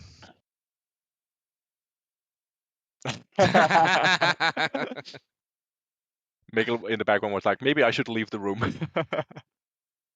I've seen some comments about the the OC thing that's been like all the rage the last week. Could you? I think- I think yep. Miguel announced, but we're going to add something. Could Yeah. you just reiterate on that, Mike? Yeah, super easy. So the core hunt deep dives, they have a similar reward structure, which is a blank core, overclock core, and a cosmetic core. So now what we're doing is we're also making that a reward for every time you promote a dwarf. After the first promotion. First promotion rewards is Tridolite key and the perk slot and unlocking the deep dive terminal. After that, any dwarf, every time you promote, you're gonna get this. And we're doing it kind of like in this nice way where you open it up and you're not sure what it is and you click on stuff. It's like and that's it. That's the thing. Oh yeah, and it isn't retroactive. No, that would be weird. That'd be crazy. And again, it's just moving forward. Every time you promote a dwarf, you get some cores. Spend them wisely. Yeah. I think that's gonna make a lot of people happy. Yeah. It's a good solution. Thank you. Will the Steam Award horned helmets ever be available again? Whoa, I don't know. I know that the tricky part about the Steam Award helmet is that it's exclusive to Steam. Yeah. So no matter how we twist and turn it, it'll never be available on consoles. And I think at that point in time we weren't aware of that exactly. So I'm not sure if that's. Well, I mean, so yeah, I have no idea. I can't give you like you want an answer right now. I cannot give you an answer. Maybe we can poke around and find out, but yeah, we don't know. But I agree, it's cool. It's Me a nice helmet. Can you guys produce a behind-the-scenes video about the season pass development process, just for us players to realize how much work you guys have to deal with? Oh, I would love that. I think that would be really cool, actually. Like. But it would also be yeah. The thing is, a lot of the decisions are at Ghost Ship are made day to day. Yeah. It's pretty limited how much we actually like plan and set in stone and stuff. So and we don't do like meeting notes. So then we're gonna be remembering the stuff, and the thing about like human memory, it's like it lies to you. Yeah, but it could be cool in like a vlog format in a way, maybe. Something. Yeah, like some behind the scenes look, or just I think some like a concept art is really cool. Maybe we could get like a speed drawing of some of the cosmetics or something. I don't know. Cool suggestion. We'll think about it. What will you do for players who already unlock every cosmetic and OC? Will there be something for them to do? I think. So the thing that we do is like, I mean, when you've gotten to that point, first off, thank you for playing. And I'm really touched that you like our game so much. That's super cool. I hope you do get to go outside as well. It's good. So like you did it. You beat the game. That's exactly kind of, it's this kind of stuff why we started the whole season pass system, the whole battle pass system. It's so that we could have like actually content that is coming in the updates, because of course we're always going to be doing updates, and I know Mikkel talked about this previously, but that's really kind of like the thing behind it, so that we could have content that is relevant to everybody, that drops like on a schedule that it's coming, and so you can play that. So for people who have all the overclocks and they have all the cosmetics and they have all the everything, what you of course have is still the game. And also, I think, as Mikkel said, the game was initially built up with the concept of like, hey, let's make a game that's fun to play for the sake of playing it. And I think we've still managed to kind of retain that core, despite the fact that we've been adding systems, because players have been like, hey, this is cool, but like, can you like add some depth? So yeah. So at that point, you play because you want to play, for the challenge, for the fun, for the mods, for the whatever, and of course, every season there will be content to play with, like, play through, and new enemies or new stuff like that, right? That's the answer. At some point, we may add more overclocks. I mean, we had some stuff in the work. We had to kind of put it on hold because, I mean, literally just like there's not enough time. But again, for a person who's at this point done with all our stuff, I mean, no matter what we add, like, I don't think we'd be able to outpace you. So you'd be back in the same situation. Yeah. You can also join a speedrunning community and start, I don't know, beating yourself at the deep dives, the times, or whatever. You can make your own content in a way. Yeah. I don't know. No, but but it's I mean, I think it's a. you've effectively beaten the game in every possible way. Yeah, but that's super awesome that you've managed. And the last one. In a previous stream, Robert promised us the return of the barrel armor. Any news on that front? Did he promise that? Well, I think maybe we need to get Robert in front of the camera and he can talk about his promise. I cannot talk about Robert's promise. And I can't really talk about barrel armor.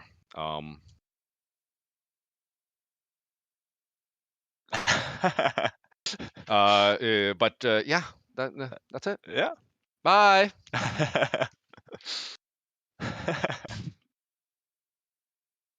All right, we'll just have a short break before the next segment. Cool. Rock and Stone. Rock and Stone. Rock and Stone, guys. Thank you so much.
I think say something.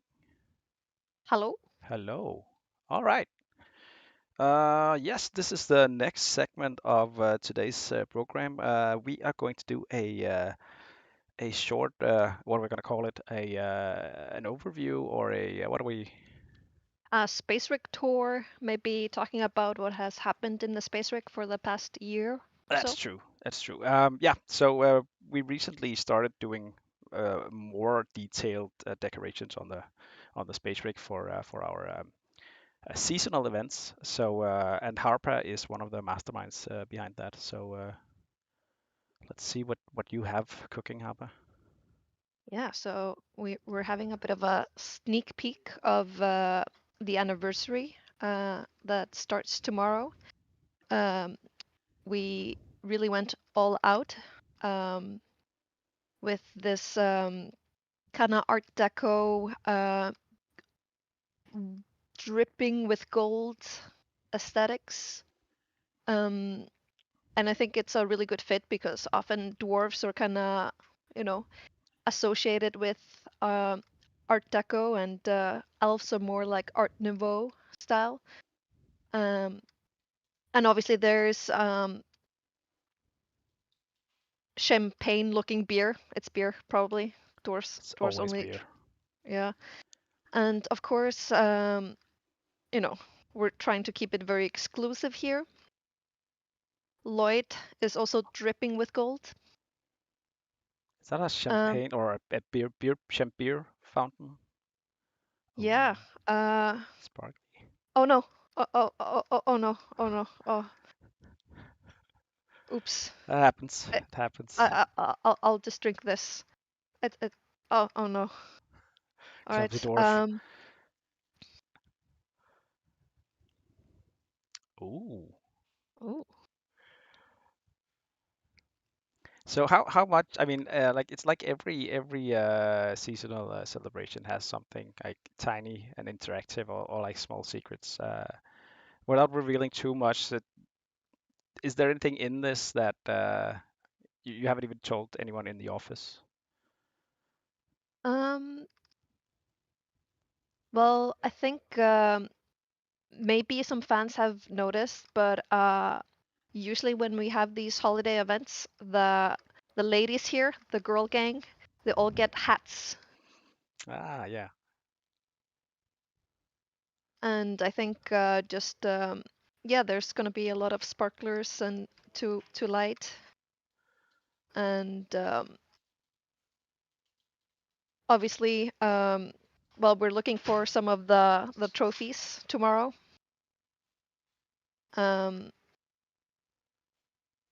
Oh, we're gonna find out maybe what this guy does tomorrow. Exciting. Exciting. But yeah, just to talk a little bit about the holiday events. We've obviously had some holidays before, but then this summer, kind of during a bit of downtime, we decided we wanted to do kind of a summer party, beach themed. And we were making also the hats for it. And I think I made a lot of like pool toys, inflated palm trees and stuff. And someone asked, but what if they could jiggle? And then it just kind of went berserker from there. Now you can just slap everything. You can, yeah, that I think like now the motto of the art team is, but can it jiggle? And it usually can. It usually can. But there is actually a lot of work that goes into making everything very interactable, because it's physics, and there's also programming, and then there's the sound effects. So it's yeah, it does take a little bit of time to get it there, but it is also really fun. Oh, what's on that Wow. sandwich board? Oh, on the sandwich board? Yeah, I think it's. Oh, that's one more there. Wait, Oh yeah, we have the ashtrays. Ashtrays. Oh. Yeah, for cigars, nothing else.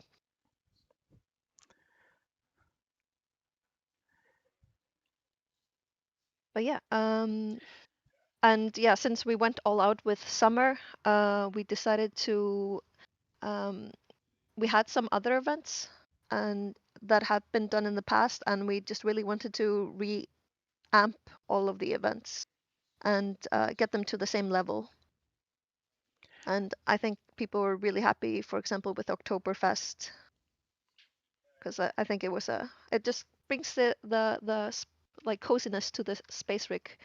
Yeah, the Oktoberfest had like a lot of new cool stuff. We did something with a beer there. Can you reveal if we have any something like talks about doing more like that in the future, or are we secret about that? Because I don't know. I'm completely left in the cold by you guys. I don't want to know. Well, I'll just blabber during a stream. Oh yeah. I mean, Mikkel announced that there's gonna be a new beer for season 4, I think. Okay. So there's definitely some new beers in the way. Yeah, I've seen Sandra concepting some beers. I feel like I need to go So look at your screens some more. yeah. Steal all your secrets. I'm just going around destroying stuff. It's fine. It's fine. It's what everyone would do anyway. So working on something like this, I know we've also done like the Christmas thing or the Yuletide seasoning. Do you sometimes have to scrap something to something you think is a really good idea, but it just maybe didn't make it in the end? Sometimes it's due to us maybe getting the idea like a tiny bit too late, and we don't get it in time, or maybe it just does not fit with what we are doing with Deep Rock Galactic, even though it's super funny and cool. Yeah. But usually most of the things managed to get in, but I did throw in some well, we obviously have the palm tree that started it all, and The OG. I'm very excited. The OG. Here's a lantern from the that was supposed to come in during Lunar New Year that you could light up and fly away on. But Is that the the same code, model that I think they launched some outside of the space rig? yes, Okay. it's the same model, but a different function. Yeah. So This you can whee. a really slow elevator. Yes, and that turns. And then we do have glyphs, baby glyphs that just did not fit with our current Oh yeah. aesthetics. The The Yuletide nativity. nativity scene. Yes, it was I'm so replaced glad by you're showing that. I really love the idea. Can you yeah, go Simon. closer to the glyphid? It's in there. It's a tiny baby Yes, glyphid. Oh. tiny baby glyphid. But instead we went with glyphid Santa. Yeah, the one that was one like on a table and then one outside the space rig. Yes. Yeah. Ah. The secret's finally out. I'm glad. I'm glad. I've wanted to show that for so long. It has been on our mind. Yeah. We think about him every day. Just wake up in the middle of the night. Ah, baby glyphid. Baby glyphid watches over you. What would baby glyphid do? Probably just like scream a lot and stay in that crib because it's a baby. Yeah. I'm not at all And damaged by having kids myself.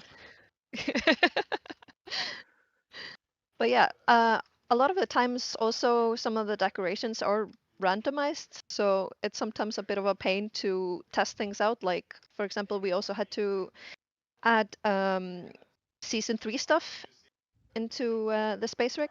Oh yeah, right. Because the season stuff will change, and still Yes. have to be there during the holidays. Yes. So, but I think we tried to add like holiday stuff into the tanks. I don't know if we managed to actually do it or if it was too much of an hassle, but I know just because we had to test it so many times, Dennis, one of the programmers, tried to. There's like a tiny, tiny little chance of spawning a beer mug in here. Like one of the rarest events you can get in the space rig. So Because why not? I mean, that's yeah, of course. I mean, maybe it's contaminated.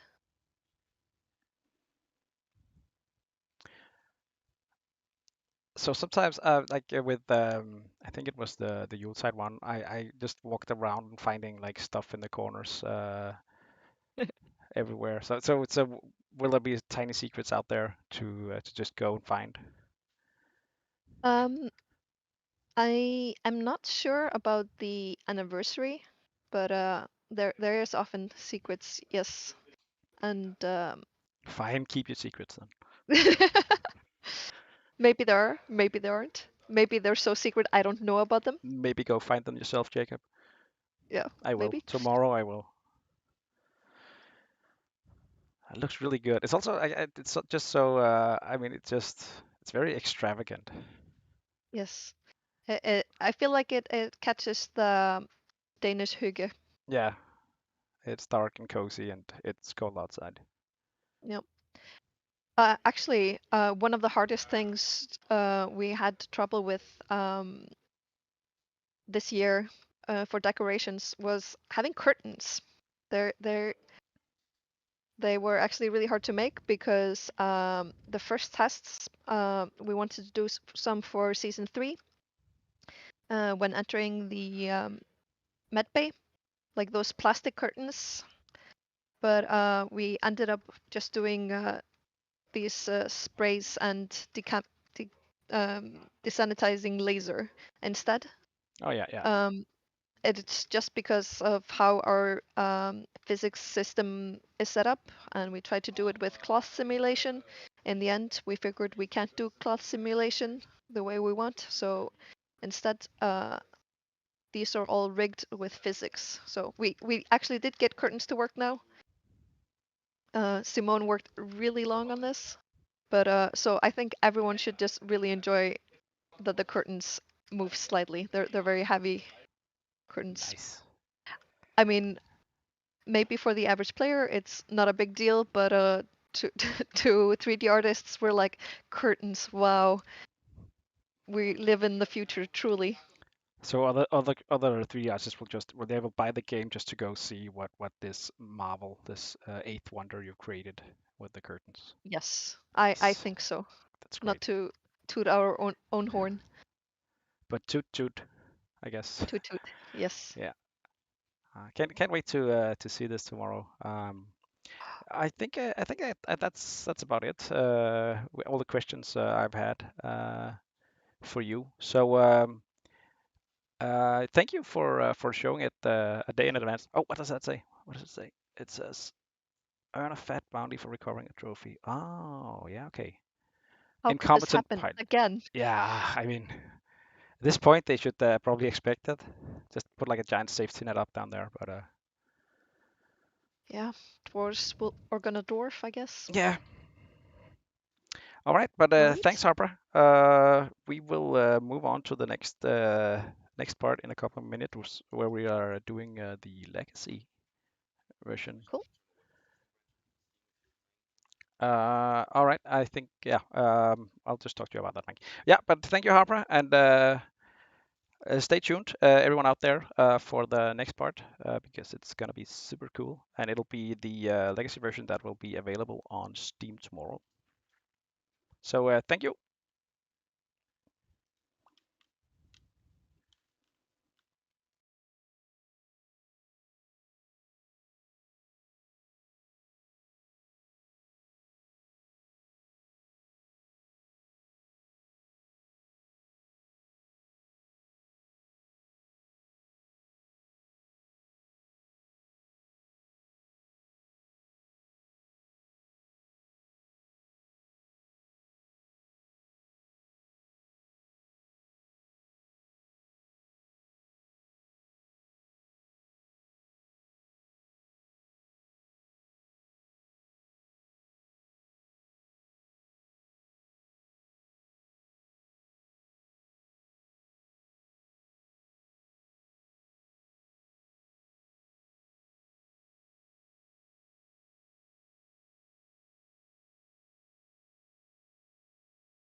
Sounds like a good pizza.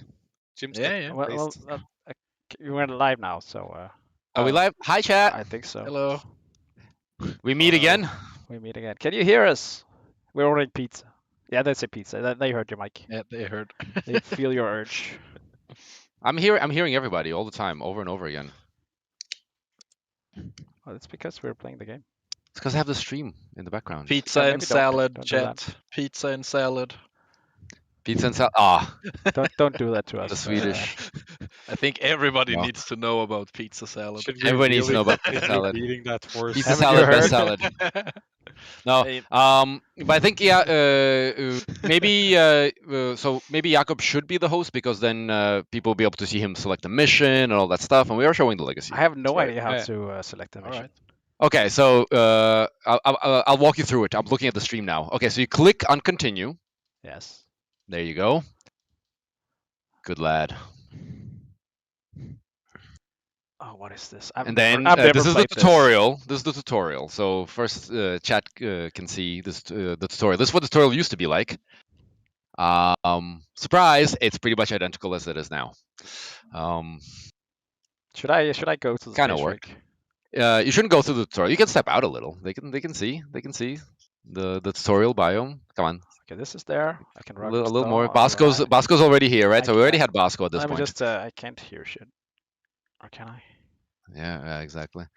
Yeah. Johan. Can you hear me, chat? Can you hear this? Am I rocking stoning? Chat. Chat, do you hear Jakob? No, they don't hear you. No, we can't. They don't hear the. Okay, that's odd. But apparently they can hear me. Yes. Yeah, they can hear. They hear the game. Do they game? No. Is this is the audio in this version? We can't hear the game. They say. I can't hear the game either. But there you go. Fix it, Mike. Patch it. Didn't we have good audio back then? What? Okay, I don't know. No, but yeah. While you try to fix that audio insanity, Jakob. Yeah. So Bosco, that's what. No, don't shoot Bosco. Try to fix your freaking audio, dude. Yeah. Wasn't actually Bosco the first thing you worked on, Johan? No, it was the electric crystals in. But Bosco was like the second thing. Yeah. Bosco was the first thing I worked on that we put into the game. Yeah. Electric crystals, by the way, used to be electric plants, and they used to be in the sandblasted biome. I don't think they even are in this game in this version. I think they were cut at this point. They were. I think they were cut because they were too magic-y. Yeah. If I remember correctly. Yeah. Crystals are far less magic-y than plants. Yeah, exactly. Does it show that we didn't test this beforehand? Probably does. That's so weird. I mean, isn't this the same as always? I don't know. Yeah, but maybe it's a sound setup thing in your streaming software or something. I mean, it should get it. Well, Mark was the one. I'm not mentioning any names, but Mark was the one who set it up. Should I yell at Mark? You could, yeah, but not about this. It's fine. Audio. It's not fine. No. You can't hear the game, right? Maybe. Mark is running. He's running. Don't trip, Mark. It's a very muscular run. I love it. It's a muscular. You hear music. Okay, Mikkel says he hears the game music. All right, everyone be quiet. Fire the gun. All right. That's no. Jakob doesn't want to fire the gun. It's a 5-second delay, Mike. Yeah, can't hear it. No, never mind. Mikkel is lying. He has the game running in the background, and he's like, I hear the music. No, but yeah. So Bosco, we kind of like Bosco is a very important addition. Before Bosco happened, if you were playing solo, you were playing hard mode. If you went down, that was game over. And I remember watching videos, like what one of our old long-time players, he's still around, Dwarf Furious, he would post up videos of him playing Hazard 4 solo, which at that point was something that you just didn't do. You did not do Hazard 4 solo. That was just silly. I remember the Hazard 4 solo melee runs that people were remember because the pickaxe didn't use to slow you down. Yeah, that's true. It was So, it was outputting to a speaker on He the, fixed on it the screen apparently. somewhere. So if anyone needs tech support, just write Mark. He's Yes. excellent. Oh no, host disbanded. So now we're gonna join Jakob once he goes into the space rig. Space rag. Fourth mission in the escape. Whoa, mission failed. That's harsh. That's okay. Apparently he can do it. I'd also like to add about the Bosco thing that Now Axel's super silent. warn all of the 1,600 I really need a people more comfy watching bed. that's gonna play. Yeah, well, I'll just put it up for you guys. Bosco is not with you when you. Is play Axel a talking public to us, match. or he's talking to someone else? He's talking to chat, man. Yeah. Why, He's talking about Bosco. Now I'm not you talking guys to are you, super low now, and Mark just You're left. being very rude, Jacob. Super rude. I hate you guys. Rude Jacob's what we call him. Jacob is a rude boy. You're all Clifford butts. Yeah, but the game is pretty loud. I can't hear insults. Haha. Bugs are stinky. Community, I hope Jacob is nicer to you than he is to Axel, us. say something. I don't think so. Axel, I think say something. Jesus Christ, I think Jakob's just he's just Jakob. I love him or hate him. Oh, the old barrels. Oh my god. Okay, wait. Oh, you can jank so hard on them. Yeah, barrel physics. Let's hope Yeah, you think barrels are janky now in the game? Oh, wait till you jump on a barrel in the Legacy Edition tomorrow. Okay, where do I find you? Do I need to join Press through M. Steam? M. You don't find press us, we M. find you. Tab does not work. Press M. Yeah. M. And then I think Salt Pits was 200 Morkite mission. That's Oh, probably. we're going for the. Yeah. Oh, you're hosting. Yeah. Make it Hazard 3, by the way. I think. I mean, There's we're no playing Hazard out. By the way, 5. Aw. we're playing. No, we're also playing unupgraded. This is also. I mean, like, it's a bit of a different game. This is. But yeah, we're playing unupgraded. We did it. But we made Hoxxes whole again. Yes. The guns are a little bit more powerful than the starting guns currently in the game. Because they have, like, I mean, I think you should show chat like the equipment terminal and stuff like that, so they can see the complete insanity. Well, not insanity, but how very different all that was. How are you gonna get out? What are you gonna do? How are you gonna get out? Oh, I can hear Jacob in the thing. Yeah, you have voice chat on, Jacob. I actually don't. Maybe you have voice chat on. Maybe you have the stream running. What? No. I guess I'll be a scout then. I mean, sure, why not? And now I'm gonna equip my favorite gun. The favorite gun, cryo cannon. What? No, you're not. Oh man. So there are no second guns. There's like your primary, your secondary. Hey, these terminals are broken. Yeah. But Jakob, we hear you twice. Maybe you should disable voice chat. Maybe I should disable voice chat. Audio. Because I already voice did. chat. Turn it off. I did, but it doesn't work. I think. Say something, the Jakob. big voice volume. Hi, Mike. Just fuck. Yeah, Hold on.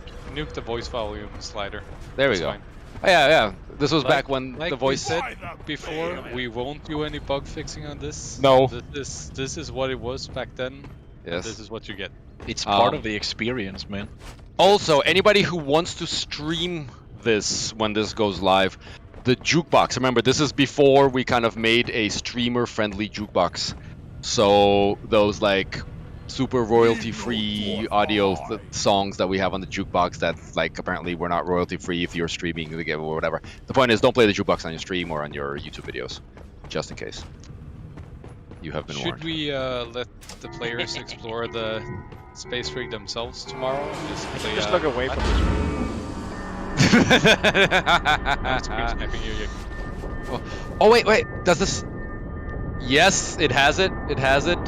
So. I wanna go in there. I wanna go in there. No, don't go in there. No, you cannot. This you cannot do. This you cannot. Fuck off. Fuck off. Get the fuck What out are of you, here. Molly? I am Molly. Get the fuck out of here. This is my house. If what, players Mike? want to see if they want to see what's in there, they have to You get know in what, there Mike? themselves. I can just kick you. Yeah. Don't make me go down there and disconnect your computer. Chat, just so you know, if chat goes black, like if the screen goes black, it's because Jakob. You can't fire me, Mike. You quit. I don't need to fire you. I just need to disconnect your machine. Rock and stone, brother. Or maybe just kick it. Rock and stone, brother. This is why we don't let Mike on stream very much. It's such a spoiled sport. Killjoy. Oh, hi, Yope. You can go in. Hello. What? Thank you. Yeah, well, he's allowed. It's only you, Jakob. I can just I can switch the scene. You can do the what? What? I can switch the scene. I want to see it. You can. What do you mean you want to see? You know what's in there. But like plenty of people in chat probably know what's in there too, but some might not. Now you're making chat spoil it. No, don't spoil it for each other, chat. Okay, Or, you know what, Mike? I can do whatever the hell they want. I'm proud of you for keeping the secret. You're welcome. Okay, in we go. Get extra ammo. Running out of ammo sucks. Collect nitro to order supply drops with extra ammo. Oh, so yeah, the UI, of course. This is like a version 2 or 3 of the UI. It was way rougher than this before, but still a bit rougher than it is now. And this beautiful drop pod, as you can see, full of details. And it still has the depth meter. Yes. Someone's asking if this will be available for console. Unfortunately not. It we does have not fulfill any requirements for like Xbox or PlayStation. Steam lets us put out like whatever the hell we want. We can put out a JPEG. We could. Wait, what? Right. JPEG What? the game. What? Just saying we have alright, sold it. more freedom. Yes.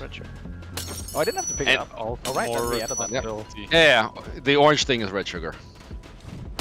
If it looks orange to you, it's because you're. Is there friendly fire on this? Yeah, there's friendly fire on this.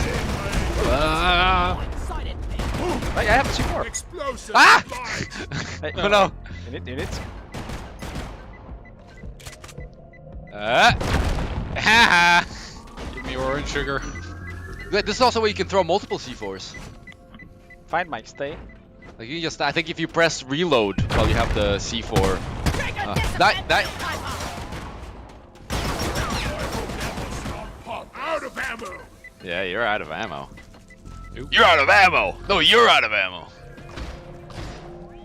Cuckoo. Ah. Gotcha. Okay. Just gonna eat the red sugar. This is but a scratch. Oh, you can see also there's floating islands. So yeah, like you'll have floating terrain. Whoa, what is this? That was me. As a scout, I do not feel comfortable walking there. Zippity! Suckers. Haha.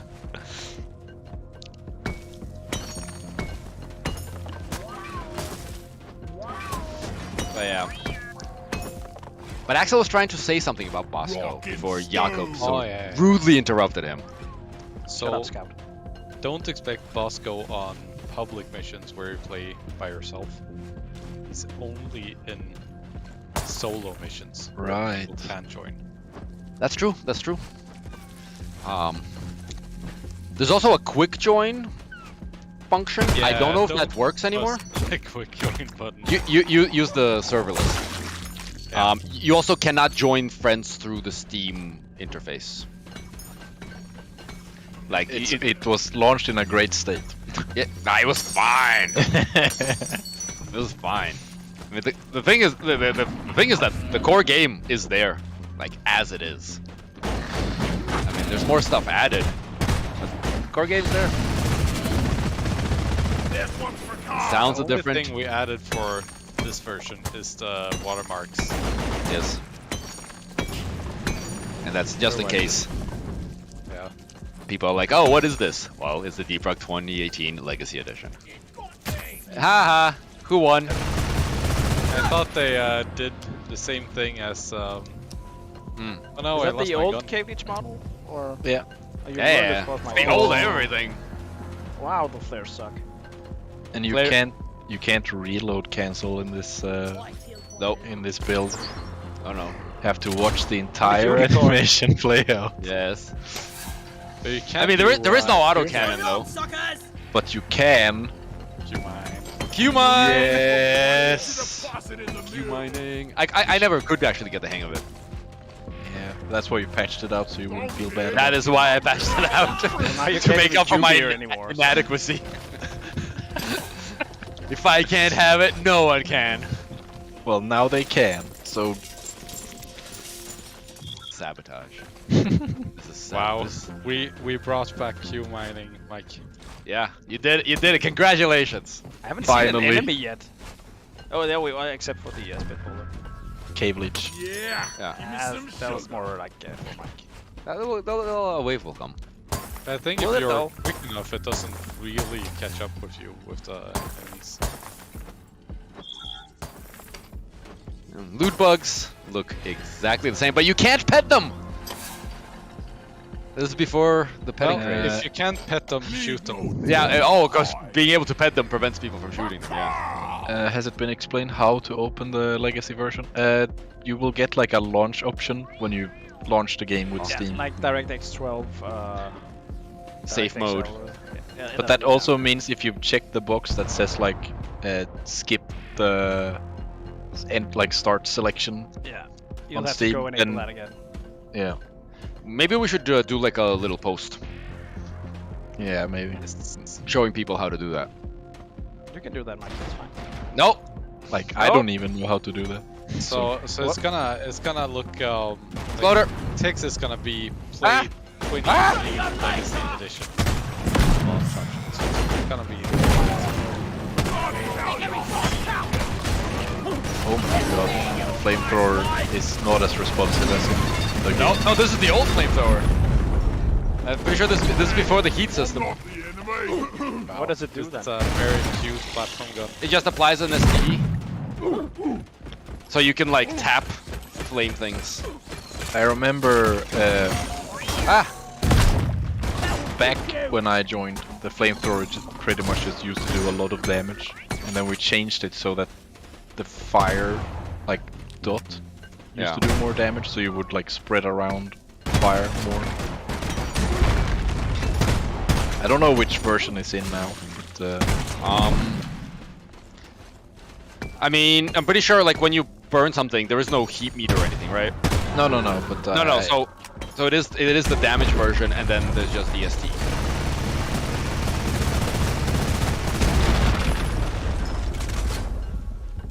Bring it, fuckers! I'm not scared of you!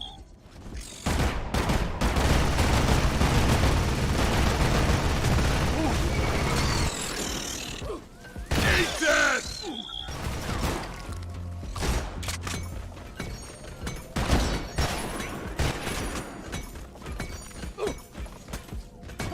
And gas clouds. Wally, Rather aggressive. come here!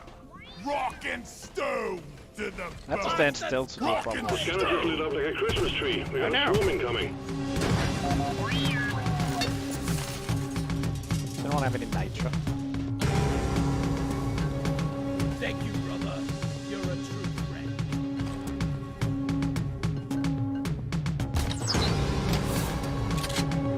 Swarm, they're here. Right there! Restart your bullets out!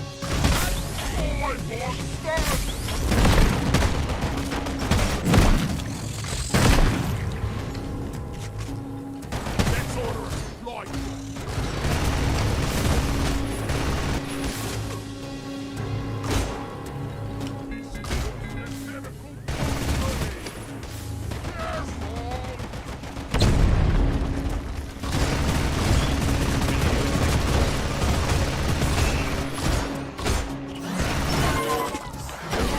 Eat that! Friendlies! Friendlies!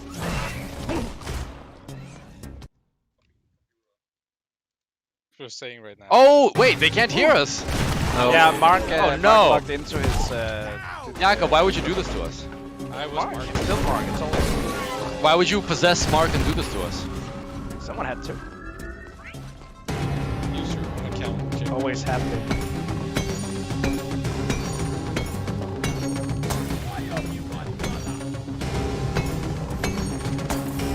The thing I feel about is that the animations are non-existent. Okay. These guys are very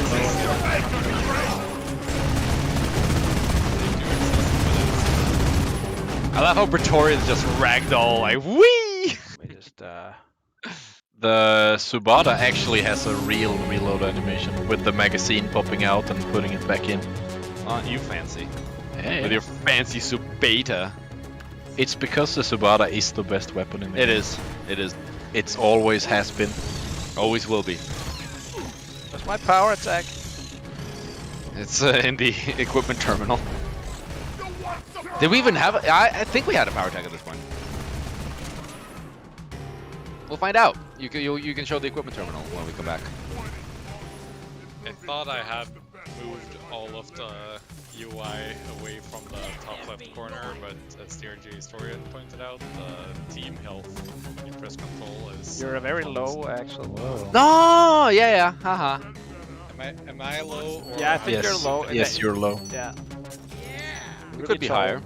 I think it's just my mic being way too far away from my mouth. Yeah. There you go. Ooh, this is nice. It's like you're inside of me. Nice. This is a family stream. Ah. That means you have to share. Yes. I'm out of ammo. Should we, Good for you.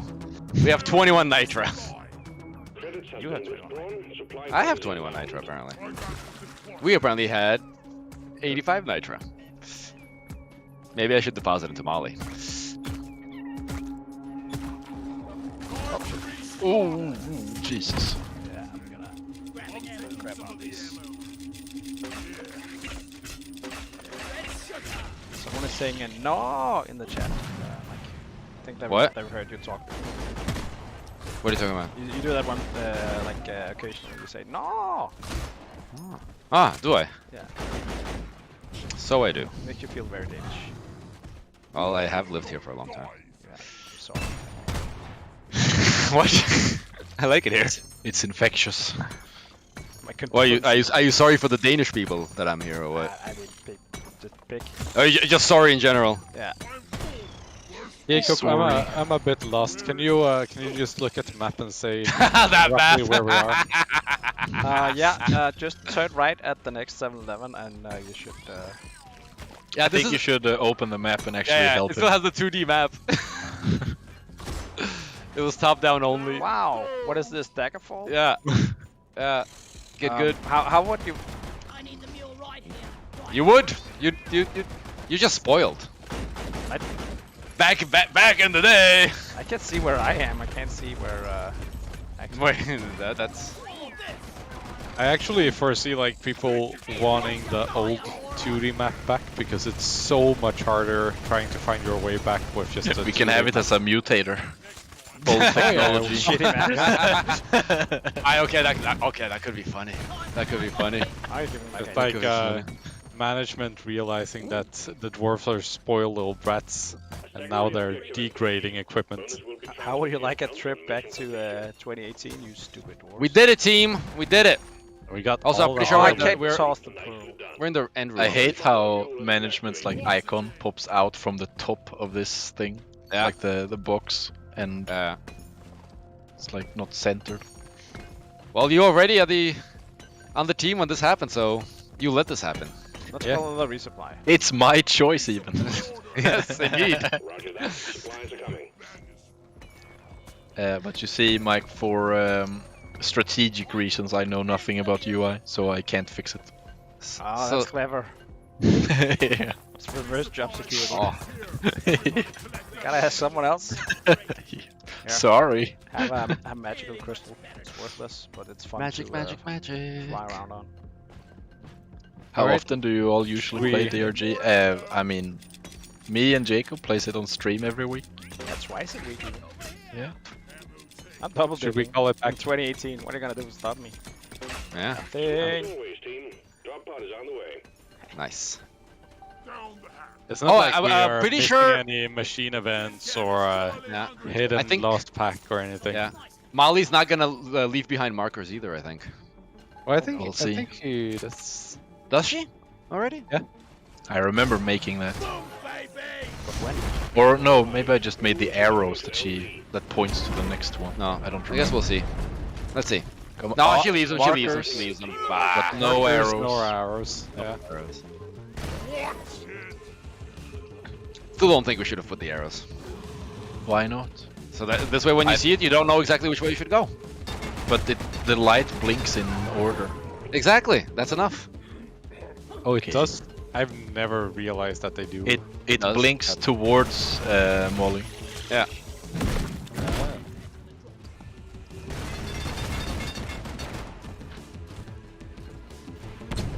Oh my god! Boom, boom. We should have just left them as like the initial version because it was just a triangle. Jakob, no!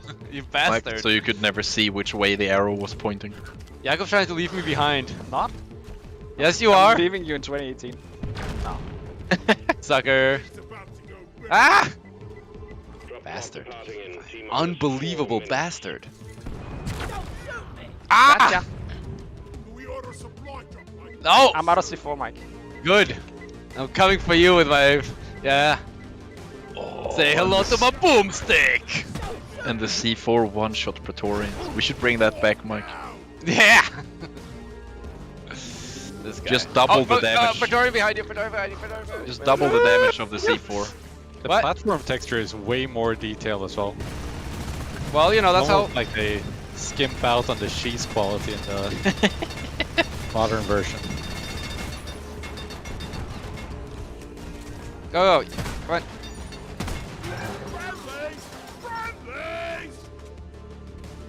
on. Drop out is that way. Just use the map, Mike. Yeah. Just telling Jakob. extrapolate it into 3D. Oh god! Hi, Mike. I lied. Yeah, you did. You did. Apologies for that lie. It's okay. The Molly going into the pod. Oh yeah, the rubber banding thing? Yes. It's fine. Everything's fine. Shit.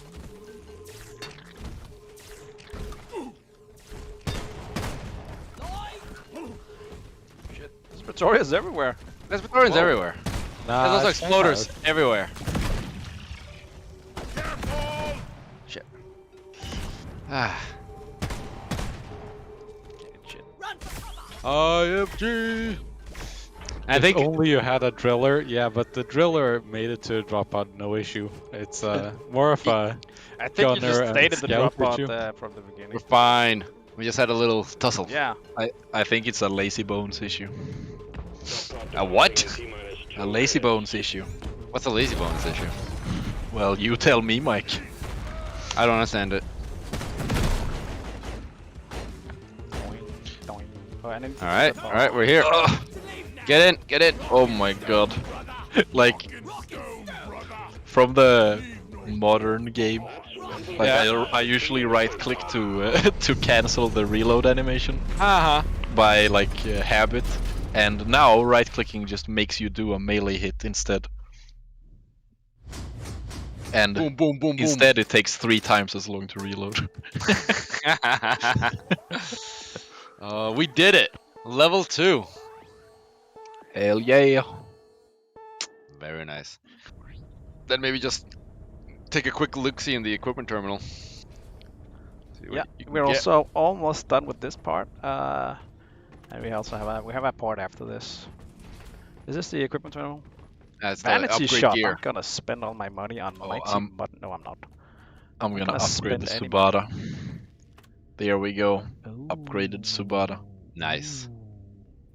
It now has Also, more ammo. Oh, this has the beards. Black Craig in it and everything. Yeah, and the thing is, if you own the supporter pack, you actually have the gold armor. So Yes. your Yeah, go buy DLCs that. matter in this version of the game, but only the supporter pack. Only this. More effective against enemies. Yeah, there's no power attack here. Do we have? No power attack yet. Did we have perks? Oh no. Pretty sure there's no KPI terminal. Oh no, this is way before that. Well, I guess have this is kind of a memorial rework hall. of the perk system. No perk. No, that's true. Oh specifically. shit! Yeah, the memorial hall. Oh, you need to go there. You need to show the. But I the was not memorial hall, allowed dude. to go like secret places, Mike. No, that's not a secret Oh, place. this I get to see. Okay. This you get to see. Fine, This keep way. some of your secrets. Yeah, don't mind the signs here. I'm just gonna take a little stroll into No, the shooting no! range. I'm just gonna Do the shooting range. push me in there, Mike. Yeah, feel okay, with- okay. Let me. with a Let little- me Yeah, with a little more beard behind me, I can really get into the tunnel that goes nowhere. There we go. Made it. Oh, Jacob, am I allowed to post my meme video about this specific room? what specific room? Never mind. I'll show you later. Yeah. I just want So- my Reddit karma before you Yeah, steal just it. go get the red cup. Get it before Mark does. Yeah. This is before promotions and everything, and instead the memorial hall was, and this information still exists in the memorial hall, as far as I remember. Yeah, it's just up here instead, like Yeah. in the. Did- the on upper the floor. I side. remember us removing like one of these because it was a link to like a torrent site. I think Nice. we figured out. I don't think that's Oh. been removed in here. One of maybe these, I think we had a whole thing where we removed like a bunch of names that were like Oh, you like mean, racial the slurs nuts. or like. But did you do? Yeah. I hope they're not in there. Well, I'm pretty sure we've removed them from here, but yeah, who knows? Yeah. Maybe you'll find some. Should I have look some away nice so we words, don't get some banned? choice or words what's in what's here. going on Yeah. here? but those aside, yeah, these are all the people that were participating. I think it was Søren and Mass that just went through the list and was like Yeah. found all the weird words. That We have. Yeah. But yeah, this is Legacy. This is what the game launched as in early access. That's what we could just call a lot of R's, capsule R's. And it has come a long way. Sure has. Now, I think Jakob, you were saying we're going to the next part Yeah. of the streamy. Yeah, we are. streamy We are. We are. The communist agenda.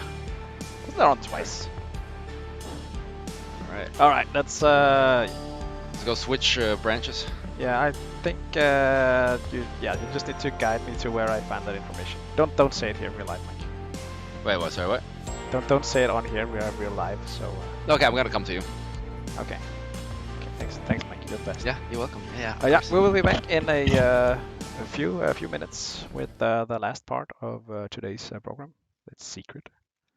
I think it's secret. So see ya.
fortune and glory. Where are you guys? We're not here. We're totally not here. We're not here. Totally not under the floor. Okay, he's almost. Okay. He's almost here. Okay, he's coming. To the fallen. Now, 3, 2, 1. Surprise!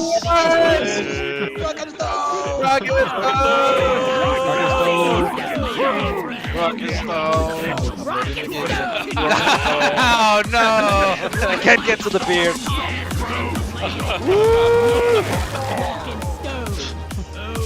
Happy 5 years, everyone! Woo! 5 years. Happy anniversary! Thank you guys for tuning into the stream. Yeah, thank you so much. And thank you for a wonderful 5 years. Thank you so much. Rock and stone. It's party time. Rock on! It's your rock and stone. Keep it up, Lloyd. Fortune and glory. Oh my god. So many drinks. Come on, Lloyd. Drinks. We're making history. Not drinks, beers. Not drinks. Oh no, I said the D word. Who's going in the hot tub? Oh, hot tub. Okay, I gotta go to pizza. Pizza! Real life pizza. Not in-game ones. Real life pizza, that's the best kind. Yeah. Sure, better than fake Stone to pizza. the bone. Yeah, thank you all for Rock watching and Stone our chat. anniversary stream, especially if you've been here since the beginning. Thank you all for joining us. Thanks so much, everyone.